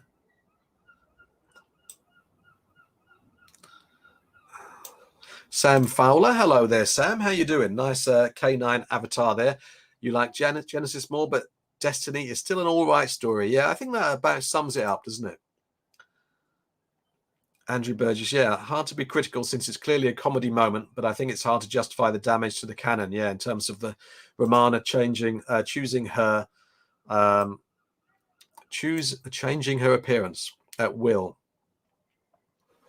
Mark Garcia has just he's come in from Florida. It's the time difference over there, I reckon. He's just got a comment on Nightmare of Eden, which will be good to see. Nightmare is a story to revisit when one is older to appreciate the underlying themes of the episode. Absolutely right, Mark. Doctor Who does that, doesn't it? Generally, it really is. I mean, it's a lot of people like to say, it's just a kids series, and there's nothing wrong with it if it was. And I think it is primarily, but it also has lots of layers for the rest of us, doesn't it, as well? That's really cool. Yeah. Dino is in the house. Hello there, Dino. Afternoon, Jason. Great to see you doing this. Where are we up to? Well, yeah, that's a good point. Let's take stock. So far, Dino, my number 6 story. Actually, I'll depict this visually with these. So my number 6 story was Creature from the Pit, and then my number 5 story was Shada, and then let's see, number 4 was Nightmare of Eden, and then we're just discussing, I've just given my opinion, and now we're chatting about Destiny of the Daleks. So there's 2 left to go, and so, oh my goodness, the suspense is absolutely palpable. Will the number 1 spot go to City of Death or the Horns of Nimon? I wonder. Well, obviously I know, but you don't. Let's just see if there's anything else to be said about Destiny of the Daleks, because I don't want to miss any of your views. Yeah. Let's see. Al has answered my question about the new Davros voice. Yeah, you can hear it without a fancy setup. I watch most stuff with a pair of 20 quid headphones, but you'll be able to hear it straight out of the TV. I'm excited now. I'm totally going to have to watch Destiny of the Daleks again. Thank you for telling me about that, Al. You see, that's the joy of this, isn't it? That's the joy. I get to learn at least as much as you do. In fact, a lot more. Yeah. Al also makes a good point that I didn't think of about the idea of a chameleon companion. Let's see what Al has to say about that. As JNT, John Nathan Turner, learned, it wasn't particularly great when they had a chameleon companion. Then again, the concept was never really used. No, that was quite a weird concept when you think of it, the idea of a robot that can sort of take on the appearance of organic flesh. Oh, I can see Sam Fowler dropping a question there. I'll come back to that later, Sam. Thank you. Dino's dropped a question. Yeah, if you're dropping questions, then for later, for me to answer after I finish ranking the serials, then put a Q at the start of the question. That would be awesome. Let's see now. Let's have a look.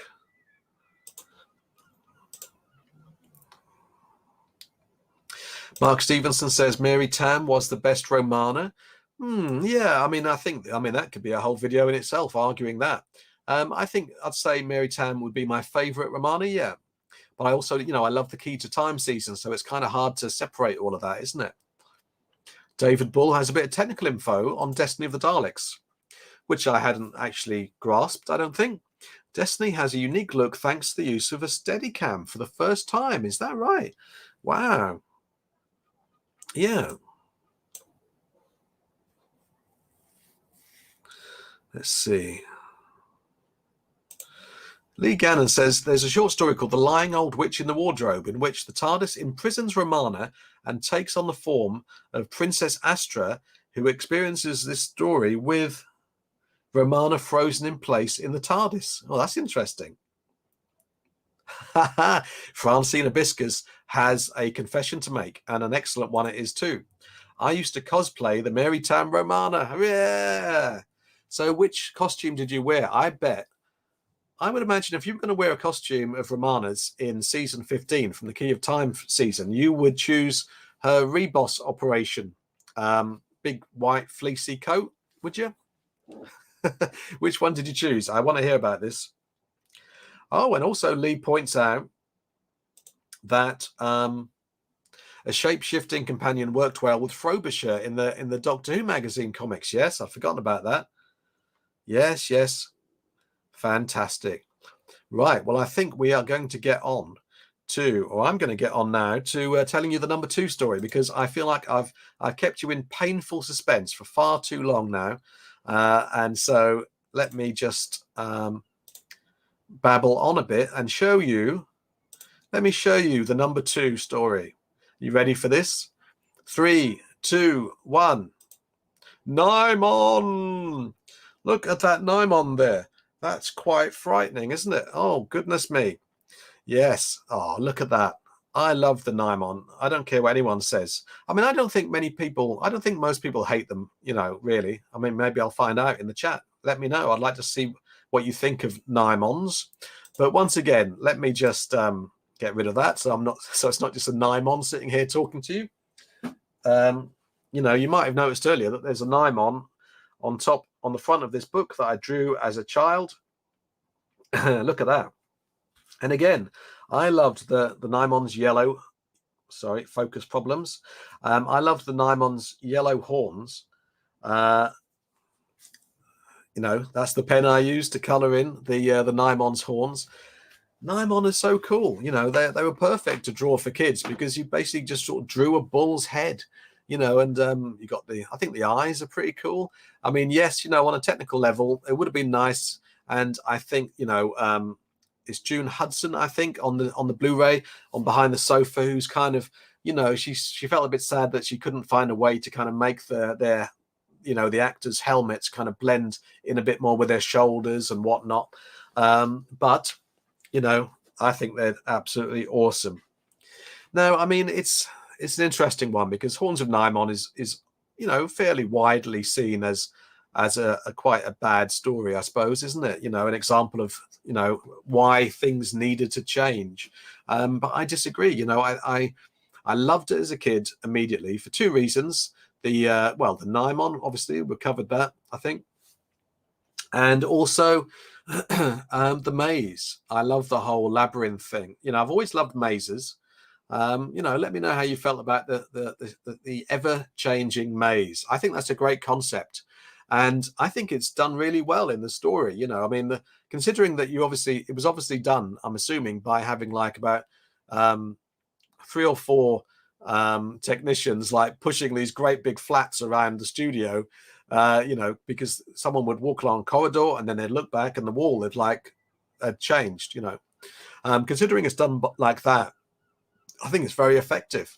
And I think the one thing I would change is that about the maze is that the maze is really boring. It's kind of 70s beige, isn't it? A beige maze. Yeah, it would have been nice if it was a bit more, just I think there could have been a better color for that. But, on a more positive note on the maze, there's a really cool moment in episode 4 where K9 detects that one panel of the maze is fake, and everyone can just run through it. That's a pretty good special effect, actually. Yeah, me and my mum were quite impressed by that when we were watching that at Christmas. And so there's lots of stuff to love. I think it's the kind of story that can very easily capture a child's imagination. I love the idea of the Nimons sort of going around the universe like locusts and, you know, draining the life out of planets and leaving them as a husk. I even love things like the names of the planets, like Krynoth is a great planet name. It's kind of so evocative, isn't it? I love the whole thing with the transporter going backwards and forwards, and the Nimon and Romana getting accidentally somehow transported to Krynoth, I think it is, right? And, you know, I mean, I think for me, Graham Crowden is also great as Soldeed. I don't care what anyone says. I mean, yes, he's hamming it up outrageously. It's ludicrous, but it's funny as well. It's genuinely funny. It's not just an actor being indulgent. I mean, I love the scene where in maybe part 1, where the Doctor visits Soldeed in Soldeed's office. Soldeed has an office. Yeah. I love that. And they have a great chat, and Soldeed is just very funny. I think it's very funny. And, you know, I mean, you can say what you like about Soldeed's final moment when he's saying, "You fools, you're all going to die," and he's pulling the lever of doom. But, you know, Horns of Nimon is not boring. I'd defy anyone to say it's boring. Now, obviously, several people are now going to say it's boring in the chat, and I totally respect that opinion. But, you know, also sometimes it's really hard to separate nostalgia from sort of objective criticism. But guess what? You don't have to. You don't have to. If you love something for whatever reason, then that love is just valid forever. Cool. That was a bit profound, wasn't it? So I'm keen to dive back. I can see there's 23 comments since I started babbling about this. So let's see what you think about the Horns of Nimon being in second position. I want to hear from Tony Cross if he's still here. Let's see.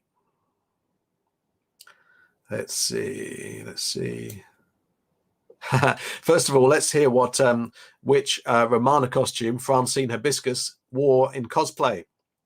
Glamorous gown, actually, although I did have the puffy coat. Fantastic.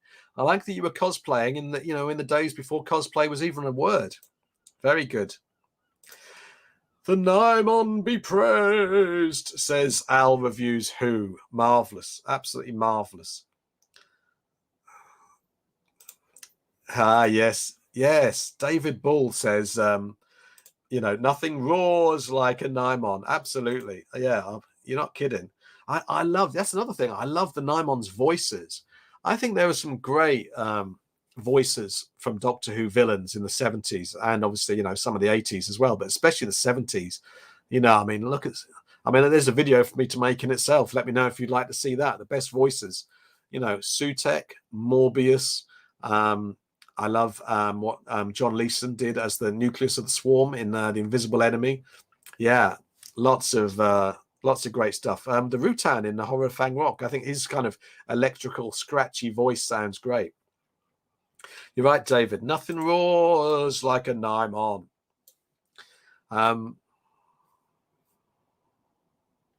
Let's see. Sam Fowler says, nothing will ever be as good as the Slitheen. I've always find it hard to say Slitheen. Yeah, I have problems with that. But the Nimons are one of my favourite characters ever, really. Oh, awesome, Sam. I'm glad you're with me on that. And it's great to hear that you like the Slitheen as well, because, sometimes they get a bit of stick, don't they, the Slitheen?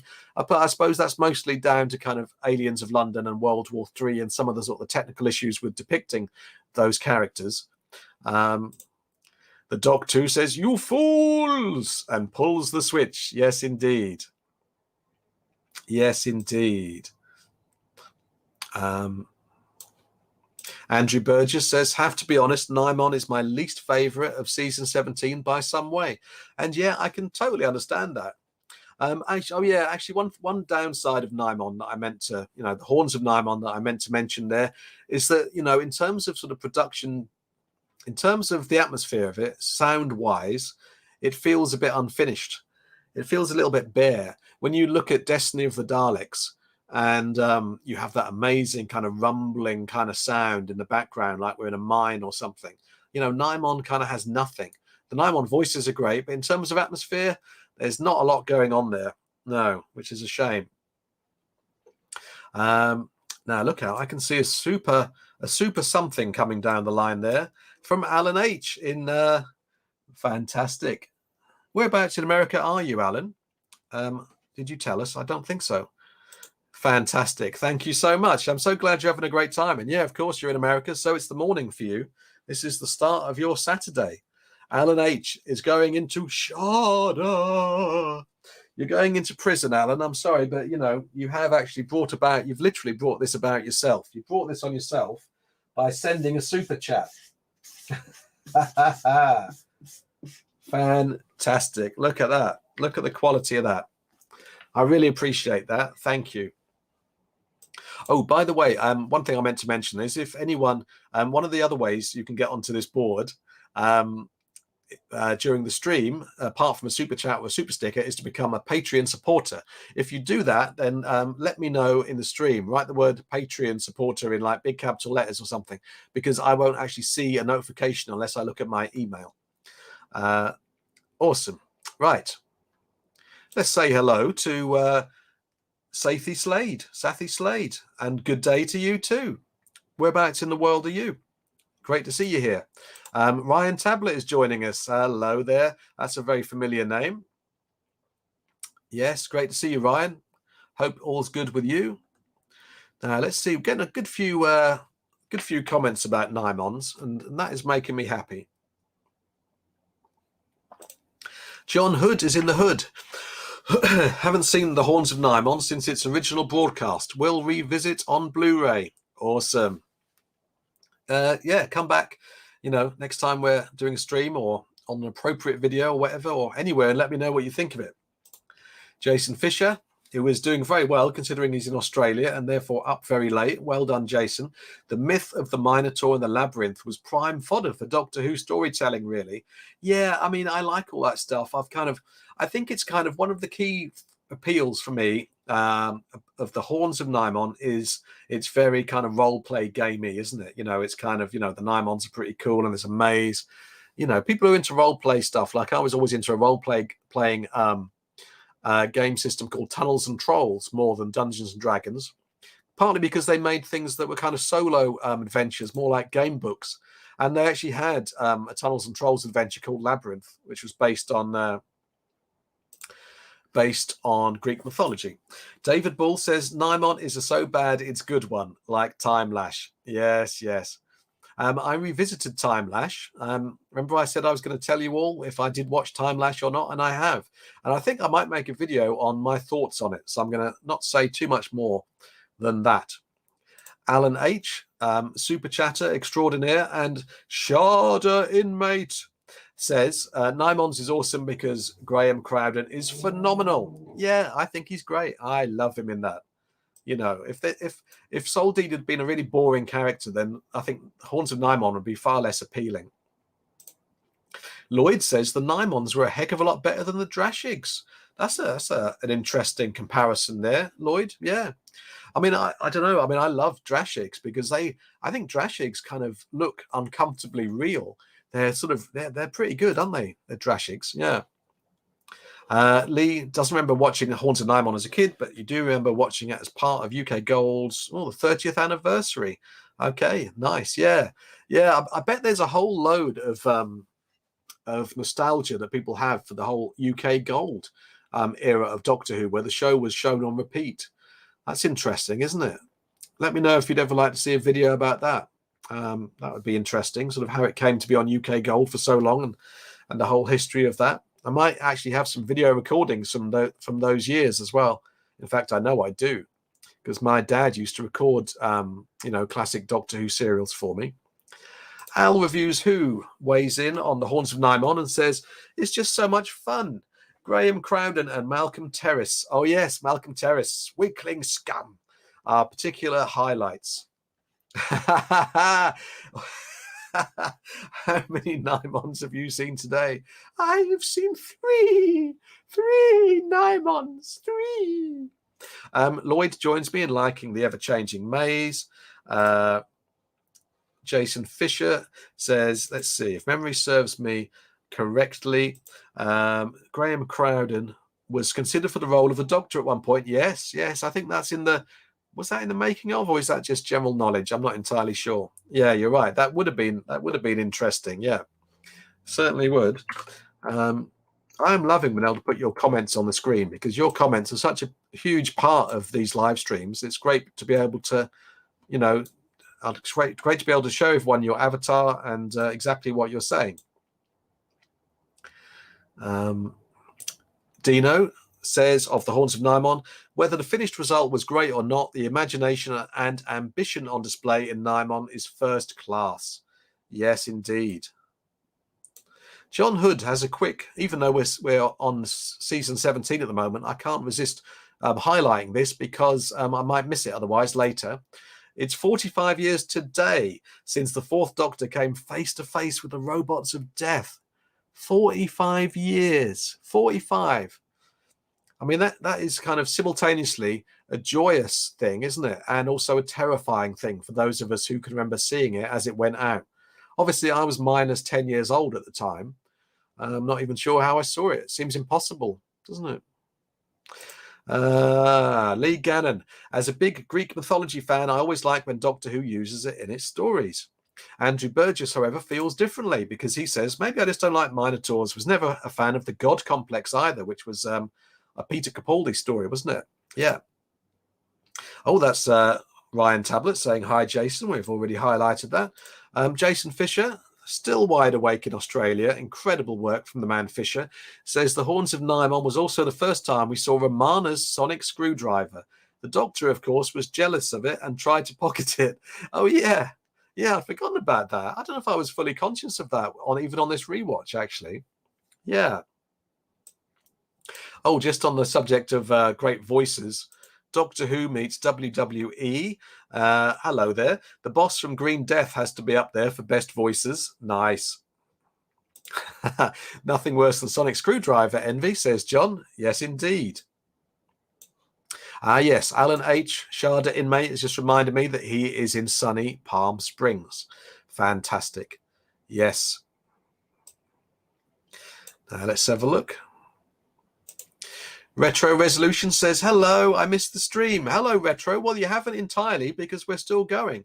We're just talking about my number 2 choice out of the 6 serials, which is the Haunts of Nimon. That makes it pretty obvious what the number 1 is. I won't tell you, though, because you've missed the first bit, and so it won't be obvious to you. But and then what I'm going to do is we're going to have a little Q&A, a general sort of Q&A at the end. People have been dropping questions throughout the chat, I hope. I've seen them do it. And when I have finished talking about my number 1 choice, and we've all discussed that, I'll then go back through and nip through and talk about a few questions and answer a few there. So don't worry, Retro. You are going to see some stuff yet. And thank you again for having become a patron during last week's stream. That was much appreciated. David Bull says about the Drashigs, they were one of the best monsters in Doctor Who history and used real animal teeth. Yes, you know, it's funny. When I was talking about them earlier, I thought to myself, I seem to remember something about them using real teeth. But then I kind of discounted it as maybe like a fever dream that I once had. Yeah, they do look, those teeth really help. Wildcard in Australia says, I'm back, can't sleep. Anxiety is playing up again. I'm really sorry to hear that, Wildcard. Well, I think a nice thing to do would be to just, you know, let's babble on about classic Doctor Who and bathe in the warmth of that whole period. You know, it's a nice thing to do, isn't it? And that's one of the things I want to do with this channel. It's just, I want to make it a nice place for people to come and remember classic Doctor Who and classic horror movies like The Thing and The Evil Dead and classic scary game books like House of Hell and things like that. Let's just have a chat about Doctor Who and maybe you'll feel better. Barry Kelleher is in the house. Hello, Barry. Ah, yes, yes. Wildcard has corrected me. The God Complex is not a Peter Capaldi story. It's Matt Smith era, isn't it? Yeah, written by Toby Whithouse. Yeah. Starting to lose my voice, but I'm going to power on through it. If Jason Fisher and Wildcard can stay awake in Australia in the middle of the night for this stream, then I can keep talking. Jason Fisher says, when are those of us imprisoned in Sharda getting some grub? We're starving. You'll have a riot on your hands in a minute. Well, it's almost time for the doctor to come and cause you to be released, so you can then sort of stumble out of your prison cells and sort of wander around in a slightly uncertain fashion, almost as if you're a bunch of extras or something. So I'm sure there'll be a platter of sandwiches in craft services for you there. God, I hope there won't be a riot in Sharda. Imagine that. That would never happen. Marvelous. Right. Let's get on to number one. My number one, and maybe your number one. Let's talk about it afterwards. My number one is, let's see. I want to visually show you this, even though it's obvious to most people. It's City of Death, isn't it? Look at that pixelated Jaggeroth there. Well, Scaroth of the Jaggeroth. What a scary character he is. Yes, absolutely terrifying. So, yeah, City of Death. Now, here's the funny thing. I don't know if anyone remembers this. When I first, about, I don't know, how long ago was that? Was it like about 9 months ago when season 17 got announced? I made my usual kind of announcement video, and the title of that was season 17 announced, plus my favorite serial, in brackets, it's not City of Death. And at the time, I kind of, I didn't believe it was City of Death. I wasn't just saying that for clickbait purposes. But, having revisited City of Death, I always knew I liked it. But having revisited that in over Christmas with my mum, it's hard. In fact, it's impossible not to say, unless you're going solely on nostalgia value, I think it's very hard to argue that City of Death is not the finest of the serials here. I mean, there's so much going for it. It's a great kind of Douglas Adams imagination, isn't it? It's got so much going for it. I mean, the Scaroth of the Jaggeroth, aka Count Scarleone, aka, well, not aka, played very well, brilliantly, in fact, by Julian Glover, is a great villain. Great sort of witty villain. It's like, as Count Scarleone, it's kind of like he's in a Pink Panther movie or something, or he's dealing with, and the Doctor is Clouseau trying to track him down. It manages to be pretty scary, I think, at times. The moments when Scaroth is kind of being haunted by his sort of splintered selves, and you see the sort of the really green tinged. See, there's another element of the green background. Must have been another subconscious influence on my color choice. You see, when you see Scaroth's face with his very wormy kind of green face that my mother hates, it's really effective, and he's pretty scary. And the end of episode 1 or part 1, when the Count pulls off his mask to reveal his true Jaggeroth self, is amazing. Yeah, so that's great. And Tom and Lalla are on top form. As actors, they've fallen for each other, and they're in Paris being the Doctor and Romana, and it's just so hard not to kind of get caught up in the joie de vivre of it all, and they're running around, and there's the Eiffel Tower and cafes and all the kind of stuff you want. And the novelty of Doctor Who on location is just a joy, isn't it? And then there's Douglas Adams using time travel so well, with the Doctor going back to meet Leonardo da Vinci. It's a real shame he doesn't, don't you think? This would have been nice. But I think that's a really strong cliffhanger. What I believe is the end of part 2, when the Doctor goes back in time and Count Scarleone is there again under a different name. And I think that's a great cliffhanger. That's really good. And it's got one of the most disturbing moments in Doctor Who history for me, mainly because, when I saw it as a kid, it was just kind of like, oh, that's really horrible and sad. And I kind of feel the same way now when I watch it, because I'm still essentially 12. But, Kerensky's death, Professor Kerensky's death at the end of part 3, I think is really grim because, Scaroth, or the Count, does it so casually and almost kind of humorously, gets him to walk into the machine and then turns it on. And there's something about the way that Kerensky, I think a lot of it is in the performance. The performance is pretty, a lot of the time when a supporting character gets killed in Doctor Who, I think a lot of the time they get told to kind of play it down and make it not too horrific. But Kerensky is kind of like twisting around like this and sort of warped and like in real pain. And it's really unpleasant. But, obviously that means I love it because I'm a horror guy. And chances are you're a horror person too if you're looking at this channel. Yeah. That's a great, all the cliffhangers are great. It's a great story. And I think one of the things that really elevates City of Death above so many other serials, excuse me, is that Count Scarleone / Scaroth is vulnerable, and we kind of see that vulnerability.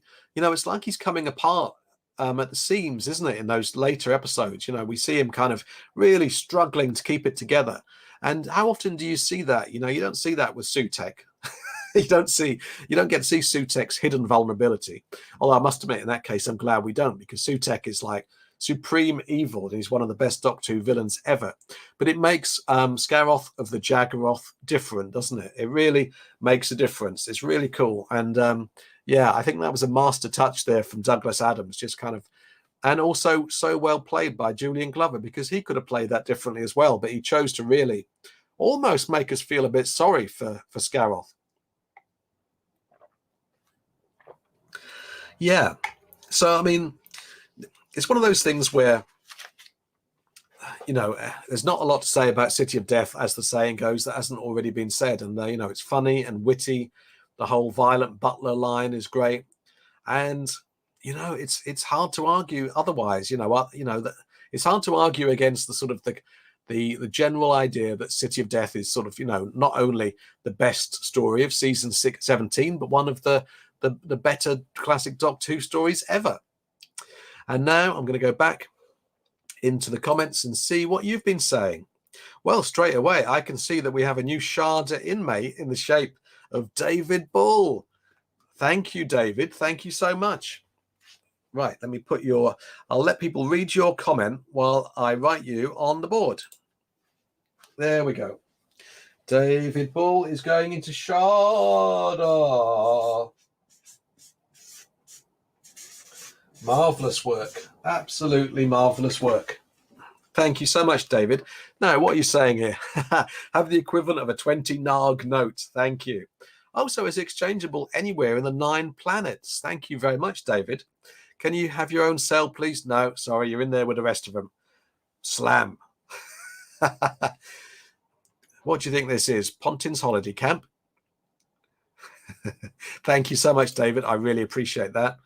That's marvelous. So let's have a look at what people think of City of Death. Let's see. Yeah. Dino says, love City of Death. Am I right in thinking this is the highest ever viewing figures for a Doctor Who episode? I believe you are, Dino, although I also believe, I'm pretty sure that that this is partly because there was literally nothing on ITV at the time. Have I got this right, guys? Let me know if I'm thinking of another story, but I'm pretty sure that it's because there was so little competition from the other channels. And don't forget, there was probably like 3 or maybe 4 channels at that point. And so, yeah, you'd like to think that a show with the quality of City of Death would get in the viewing figures anyway, but I'm pretty sure that it was partly because of the ITV not having literally anything on it. Let's see what Al Reviews Who thinks about this. One of the true greats, definitely top 5 material for me of all time, or at least the classic era. Doesn't get much better than this. Duggan was the best companion we never got. Come on, Big Finish.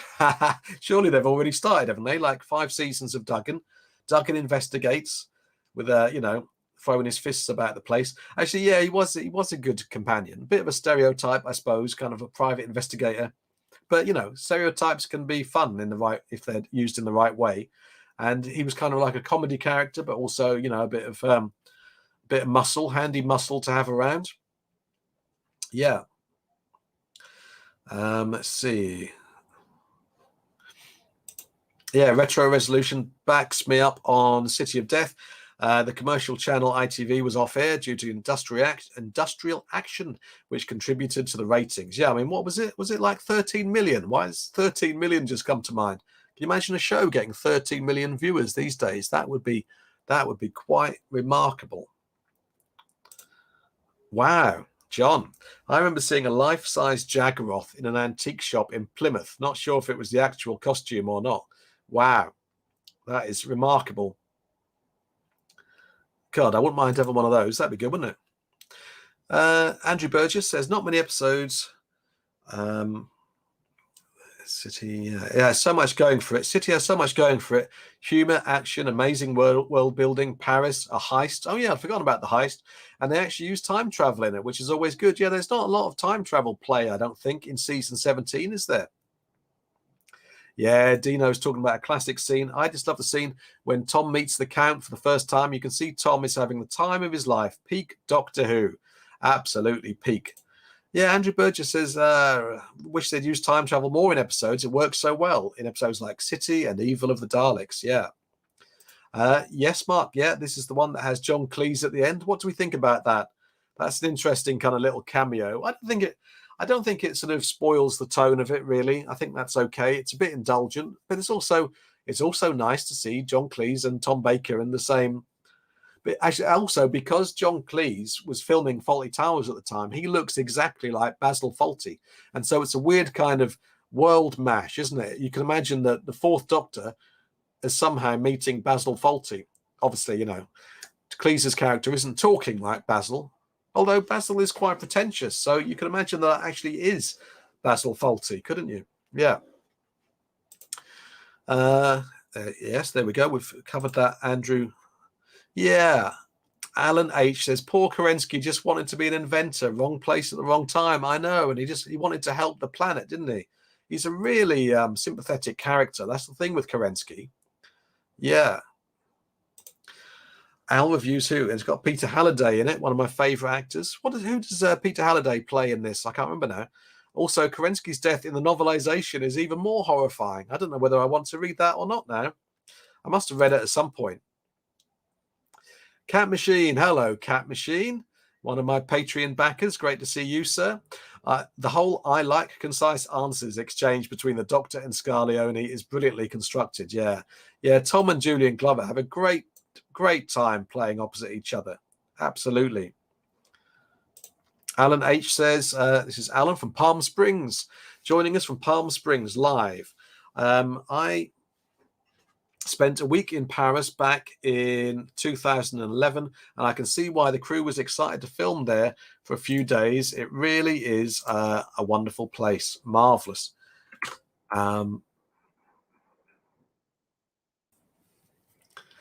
Let's see now. Oh, Al reviews who remembers it being, well, yeah, it probably was 16.1 million viewers. 16.1 million viewers. My goodness me. You can imagine that, you know, there's not 16 million people watching TV, all of TV in the UK at any one time. I don't know. I might be exaggerating there.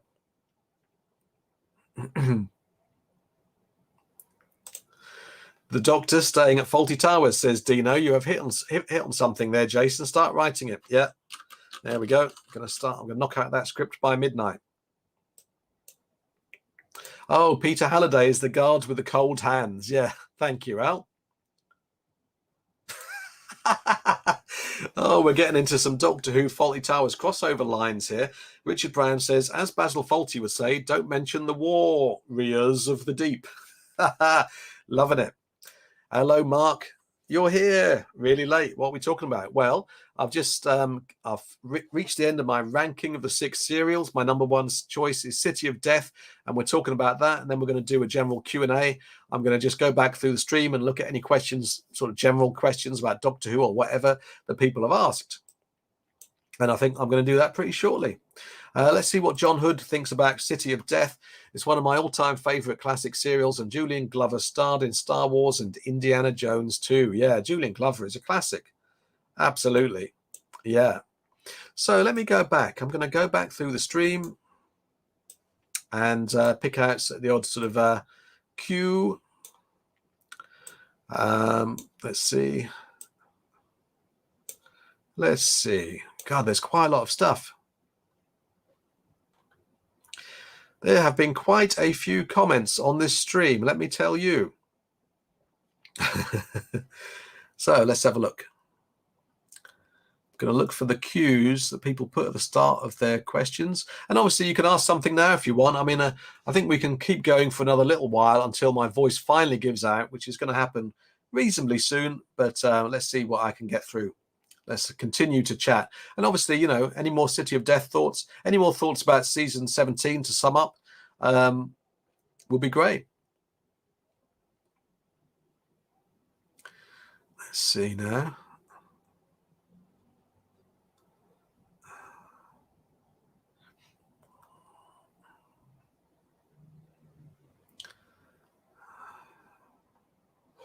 Joseph Adam is watching The Curse of Peladon tonight. I love Curse of Peladon. I'm really looking forward. I'm really looking forward to that coming out on Blu-ray. Curse of Peladon. It's great, classic Third Doctor stuff. Really atmospheric. I love the atmosphere of that castle. It's great. Right, Wildcard from Australia asked me earlier on, what season 17 monster would you have return in New Who series 14? Oh, let me show you that visually. Wildcard. Yes, Naimon be praised. Absolutely marvelous. Yeah, so I think, you know, that's what I would, that's certainly what I would do. That is what I would do. And, you know, the thing is with the Naimon, I don't think you'd have to change that much. You would kind of, well, you certainly wouldn't give the actors stack heels to totter around on. You wouldn't do that. That's for sure. There we go. Right. Looking for the cues, looking for the cues.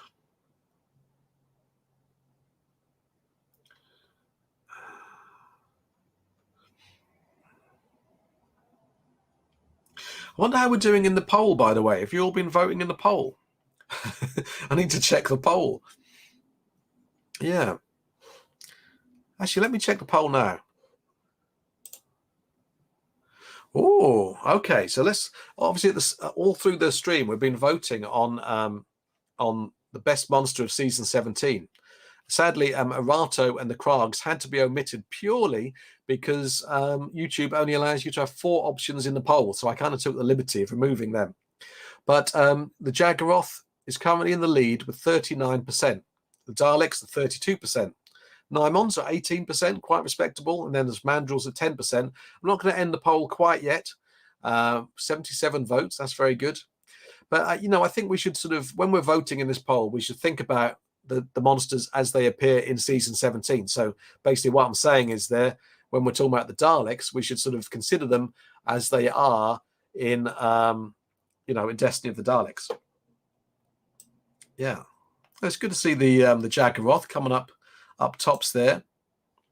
John Matthews says, what is your favourite of Tom's non-Who performances? And why is it Captain Redbeard? Why is it Captain Redbeard Rum in Blackadder 2? Actually, yeah. I do like that performance in Blackadder. I haven't seen Tom in enough stuff, you know. I'm sure there's lots of other stuff I should see. I've got this horror film he was in called Mutations on video somewhere. Got it through there. He was good in Blackadder.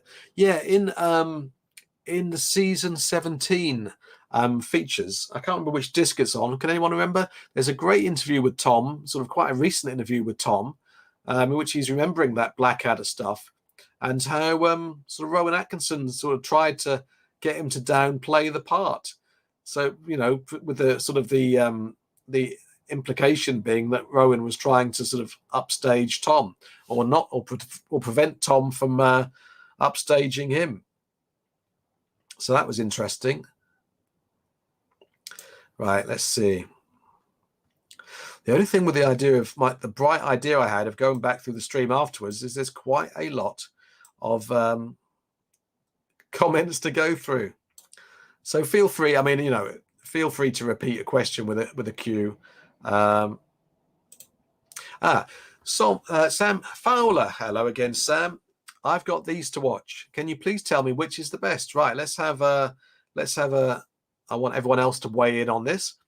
Please, can you tell me which is the best? The Invasion, Inferno, the Sontaran Experiment, the Two Doctors, or the Five Doctors?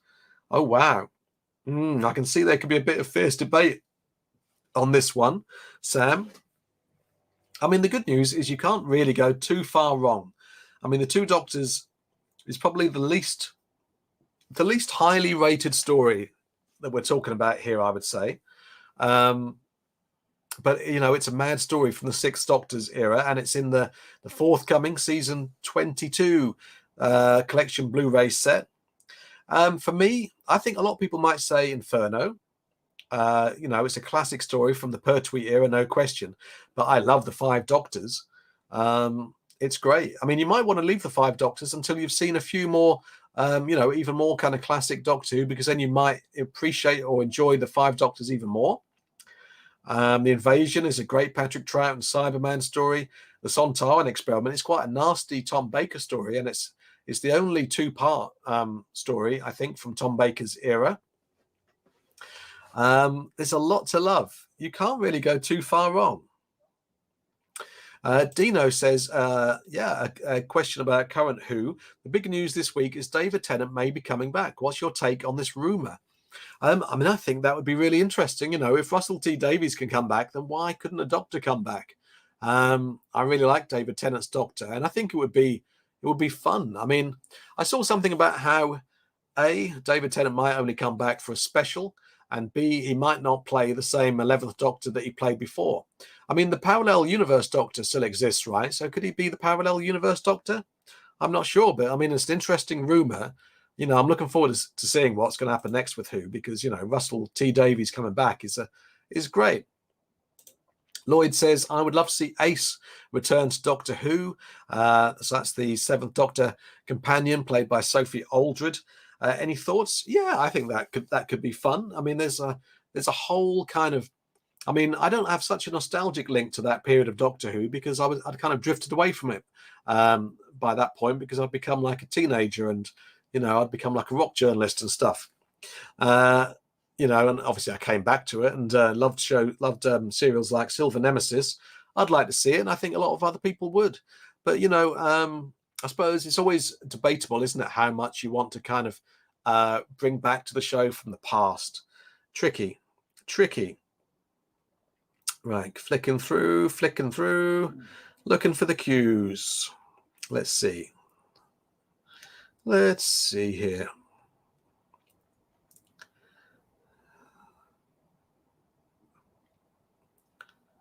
Right, we're getting there.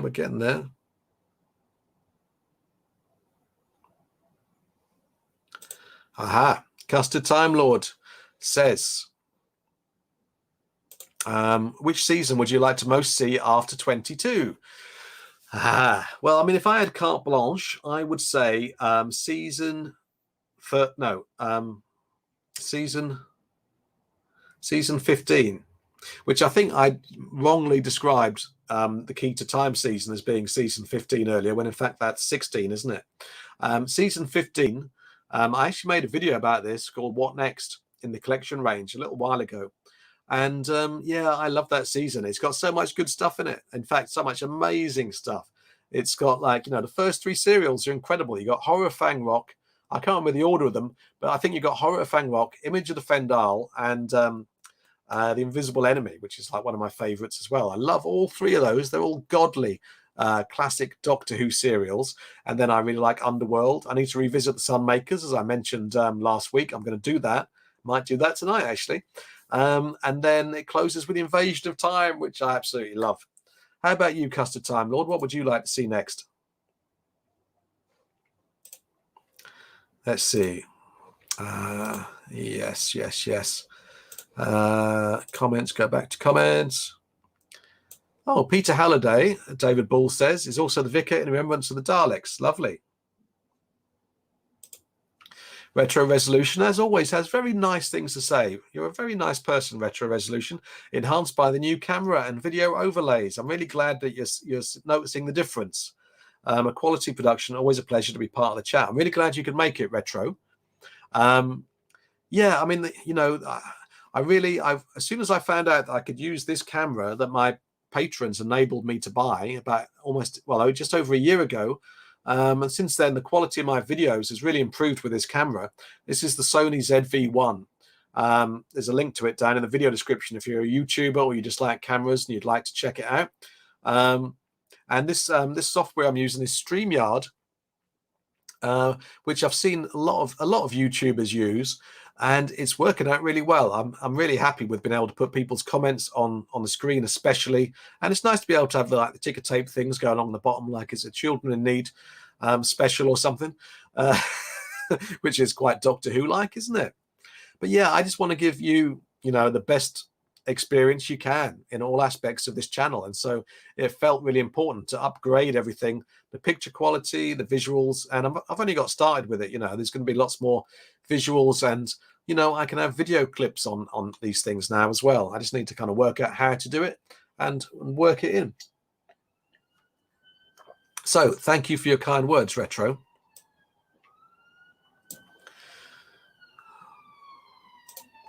G-Man Panthro asks me this: what is your favorite piece of merch / prop? Mine is my newly acquired full-size replica of the troll doll from Terror of the Autons. Wow, that's pretty cool. Nice. And that troll doll looks a lot better, I think, in the sort of the CGI version of Terror of the Autons, doesn't it? That's a really good, that's an example of special effects being really good without being too flashy. They're kind of flashy in a subtle kind of way. Well, my favorite piece of merch prop, I suppose, would have to be, let me see if I can point to it. No, it's that hand, isn't it? It's really hard to work out. Yeah, that Cyberhead there in the background, which I've now made 2 different videos about. So if you look through my sort of general Doctor Who playlist on this channel, you'll find 2 videos about that Cyberhead. One in which I just show it to you and show you inside it and tell you where I got it, how much I paid for it. And then there's another video in which I talked to Neil Cole from the Classic Sci-Fi Museum, and he gives me an evaluation for the Cyberhead. So that's a video that's worth watching as well. That's a really cool one, G-Man. Great. Yeah. Mark Stevenson says Sea Devils are coming back. Yes. I thought that was really well filmed, that sort of little mini trailer right at the end of Eve of the Daleks. It was really exciting seeing the Sea Devil sort of come into focus. I think they did that really well, and I'm looking forward to seeing what the new show does with the Sea Devils.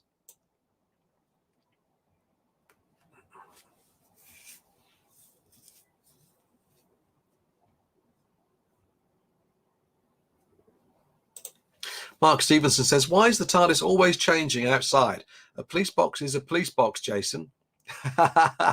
Well, yeah, I know what you mean. That's true, actually. I suppose within the logic of the chameleon circuit of the TARDIS, why would the police box keep changing? Yeah, good point. I must admit, I'm funny with the design of the TARDIS. I never notice any changes. I think I noticed the other day when I was watching Time Lash. Was it Time Lash? That the police box looked a bit roughed up. But apart from that, I never noticed things like, other people go crazy when they're going, oh my God, they've taken away the St. John's ambulance symbol, or whatever, and I never notice it. Yeah. Let's see here. Zipping through.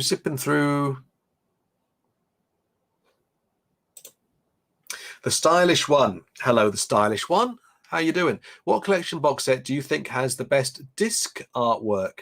Oh, wow. Now, I must admit, I can't remember because they've kind of all blurred a bit. And I suppose I don't spend too much time looking at them, looking at those discs, I mean, in terms of the actual labels. I kind of cover them in the unboxings I've done. By the way, I've now got a collection unboxings playlist on the channel. So if you click on my sort of channel name or whatever, and you'll find the playlist there. Oh, I also put together, I've been meaning to tell you in the community tab that I also put together a series playlist for the interviews, the 4-part interview I did with Chris Chapman, who's the great director of a lot of special features in the collection box sets. It was a really good interview I did with Chris, and it maybe didn't get some of the views that I thought it might at the time, and I'm not entirely sure why that was. My Patreon backers got to see the whole thing all in one go.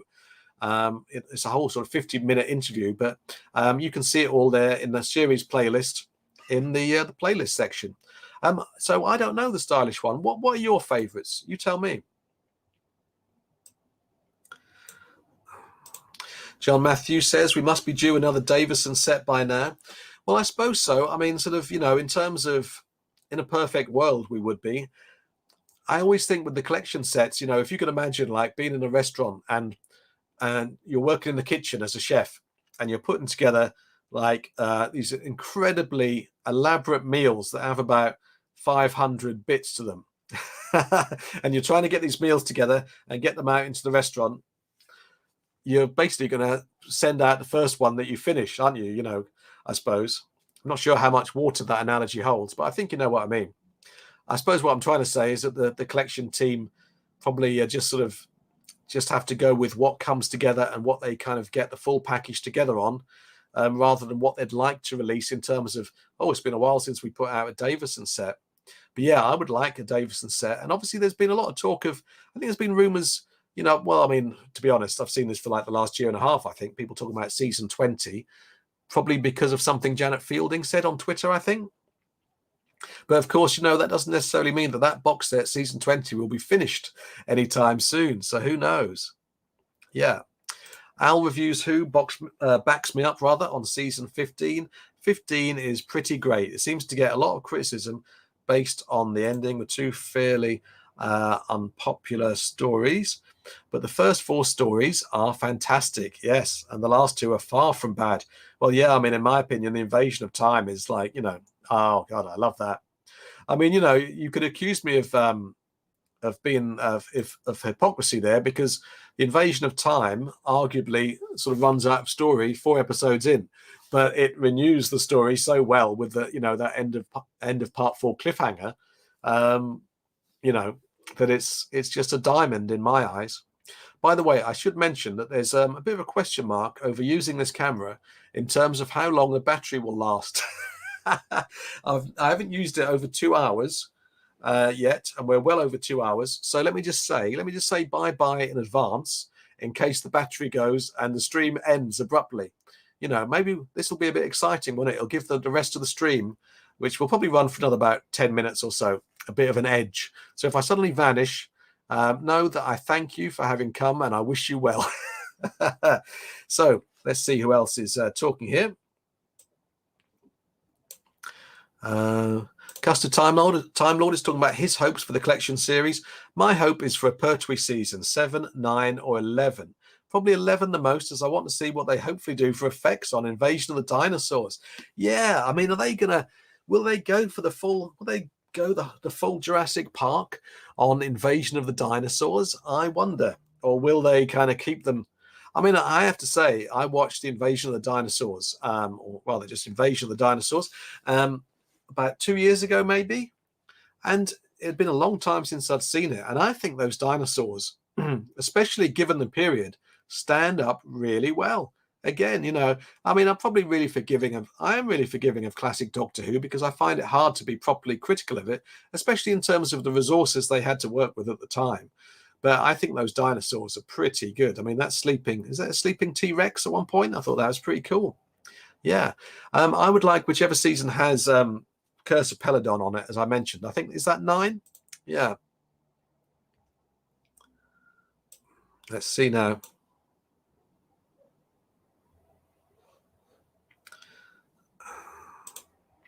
Little Rich, hello there, Little Rich. Which missing episode would you most like to see returned?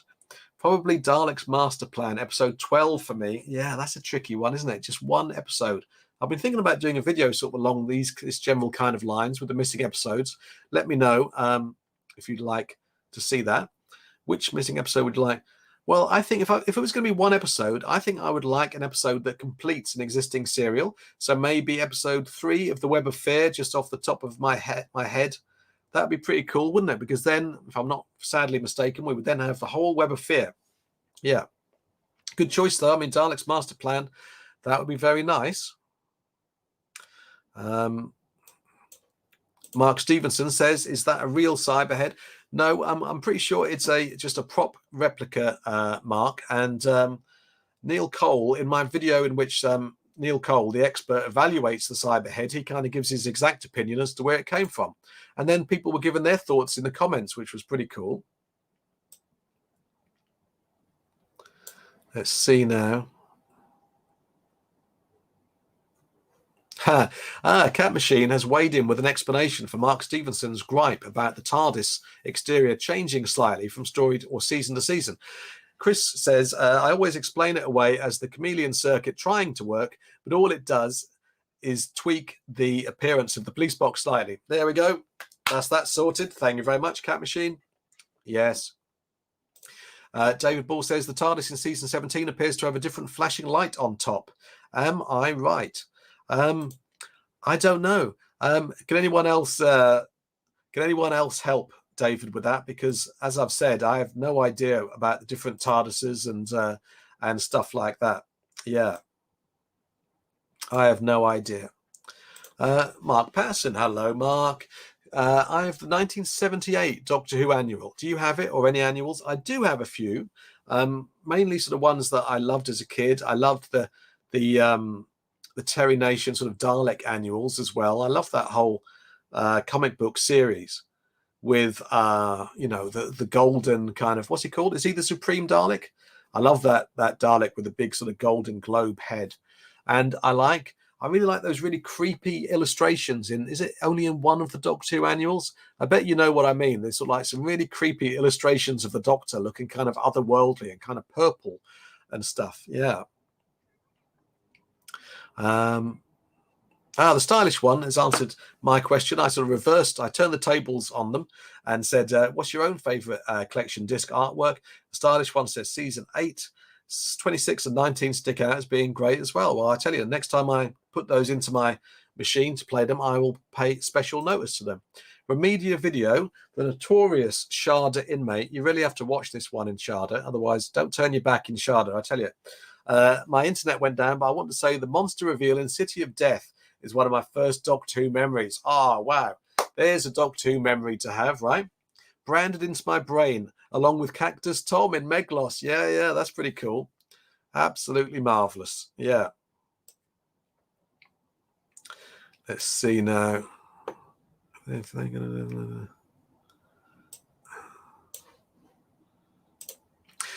to do an 8th Doctor Blu-ray as a collection, not much would be on it. Yeah, that's true, Mark. It would be kind of the movie and Night of the Doctor, wouldn't it?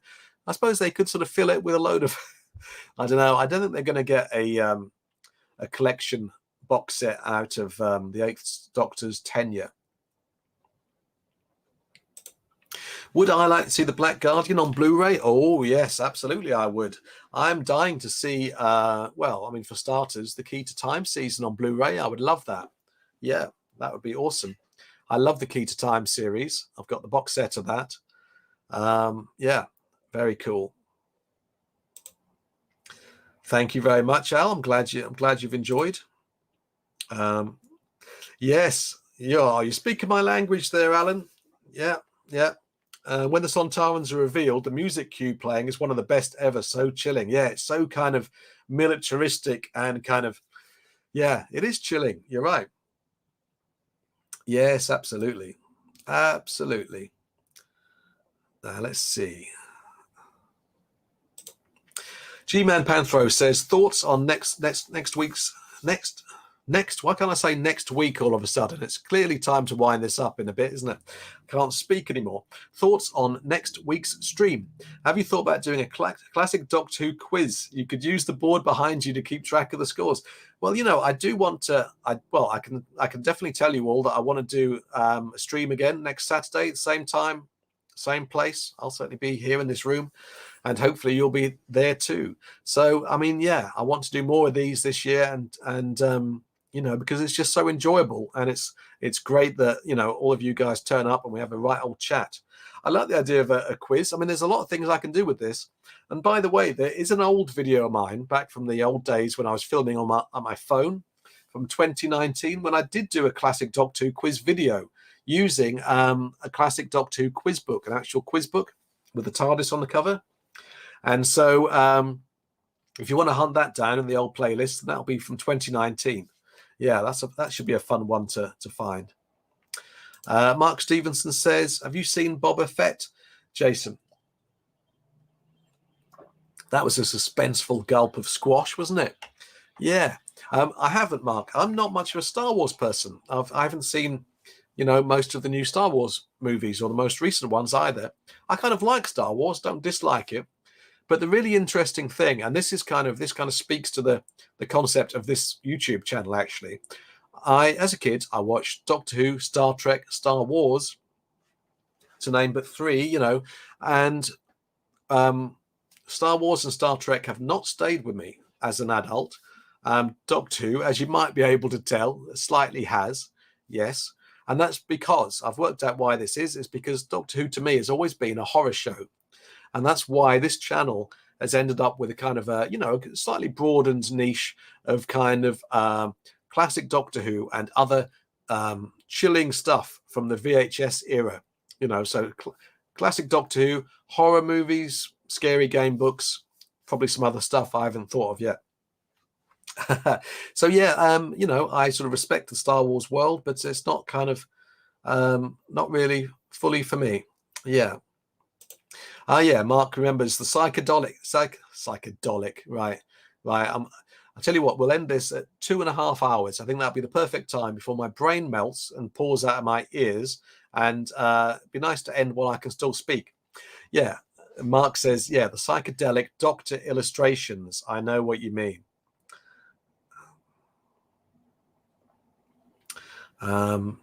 Mark says, do you think Tom Baker's scarf is wide enough to carpet a staircase?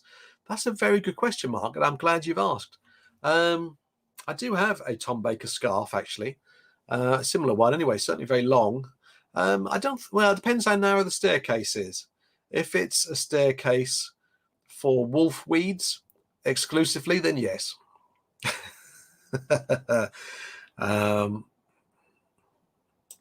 That's an interesting question. Do you think different episodes of Doctor Who have a different genre to it? And if you do, what genre do you think works best for Doctor Who? Let's see. Yeah, I mean, Doctor Who, but that's one of the great things about Doctor Who. It plays around with different genres and subgenres. I mean, I always think horror works for Doctor Who. Kind of mystery works for Doctor Who, doesn't it? And also another format that works for Doctor Who very well is the detective format. And we don't see it all that often. We don't see many whodunits. Let's reel off a few whodunits. You got Robots of Death. Love that whodunit element of Robots of Death. Terror of the Vervoids has a whodunit element, doesn't it? And of course, moving into new Who, we've got the Unicorn and the Wasp. Yeah. What about you, Andrew? What do you think? Richard says, have you ever seen the Doomwatch TV series? No, I haven't. I don't think I have. I've got it on Blu-ray. No, sorry, not Blu-ray. VHS. Bit of a difference there. I've got it on VHS. I'm pretty sure that's the TV series. And I haven't seen it. Should I watch it? Tell you something I do want to go back and see is Children of the Stones. Has anyone ever seen Children of the Stones? Retro Resolution says, any chance of a Blake 7 focus stream? Well, I have retained a lot of enthusiasm for Blake 7, and I can imagine a bit of Blake 7 content. Whether it would be a Blake 7 stream, I would have to go back and rewatch the whole thing, which I wouldn't mind doing, actually. And maybe once I've done that, ideas for videos might come to me, and who knows, we might even we might do a stream. Another show that I'd like to cover on the channel, by the way, is Sapphire and Steel. Let me know what you think about that, because I think that very much fits the remit of this channel, which is Doctor Who and horror, essentially.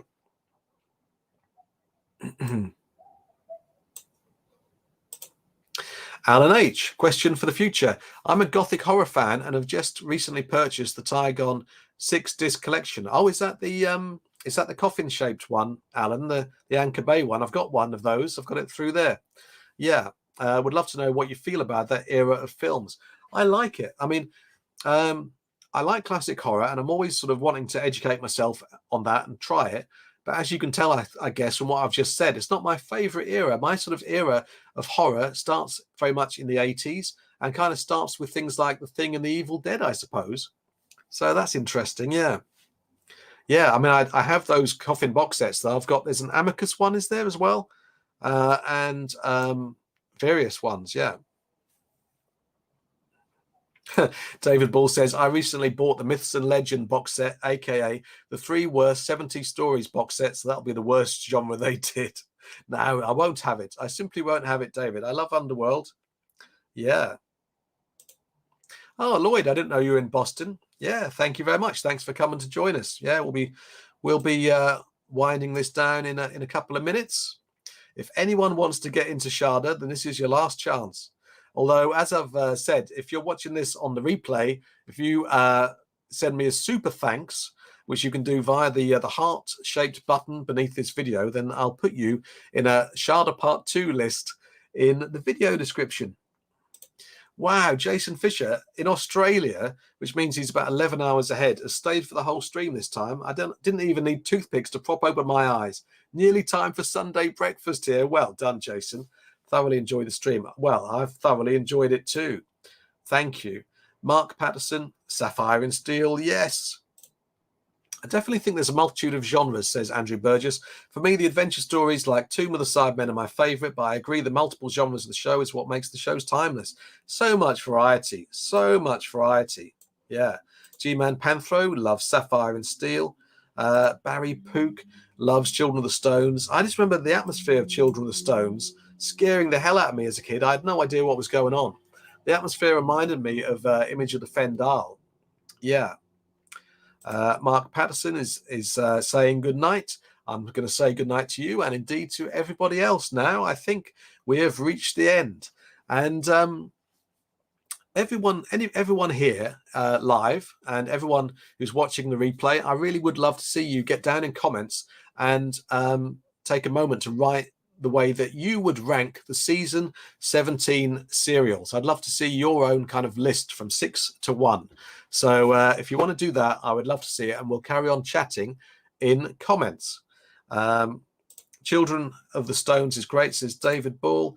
Thank you very much. Retro Resolution is being lovely. Fantastic. You're all very nice. You're all such lovely people and so knowledgeable and so cool. You're great fun to hang out with. And let's do it again next Saturday. So there we are. We've got season 17 bang to rights.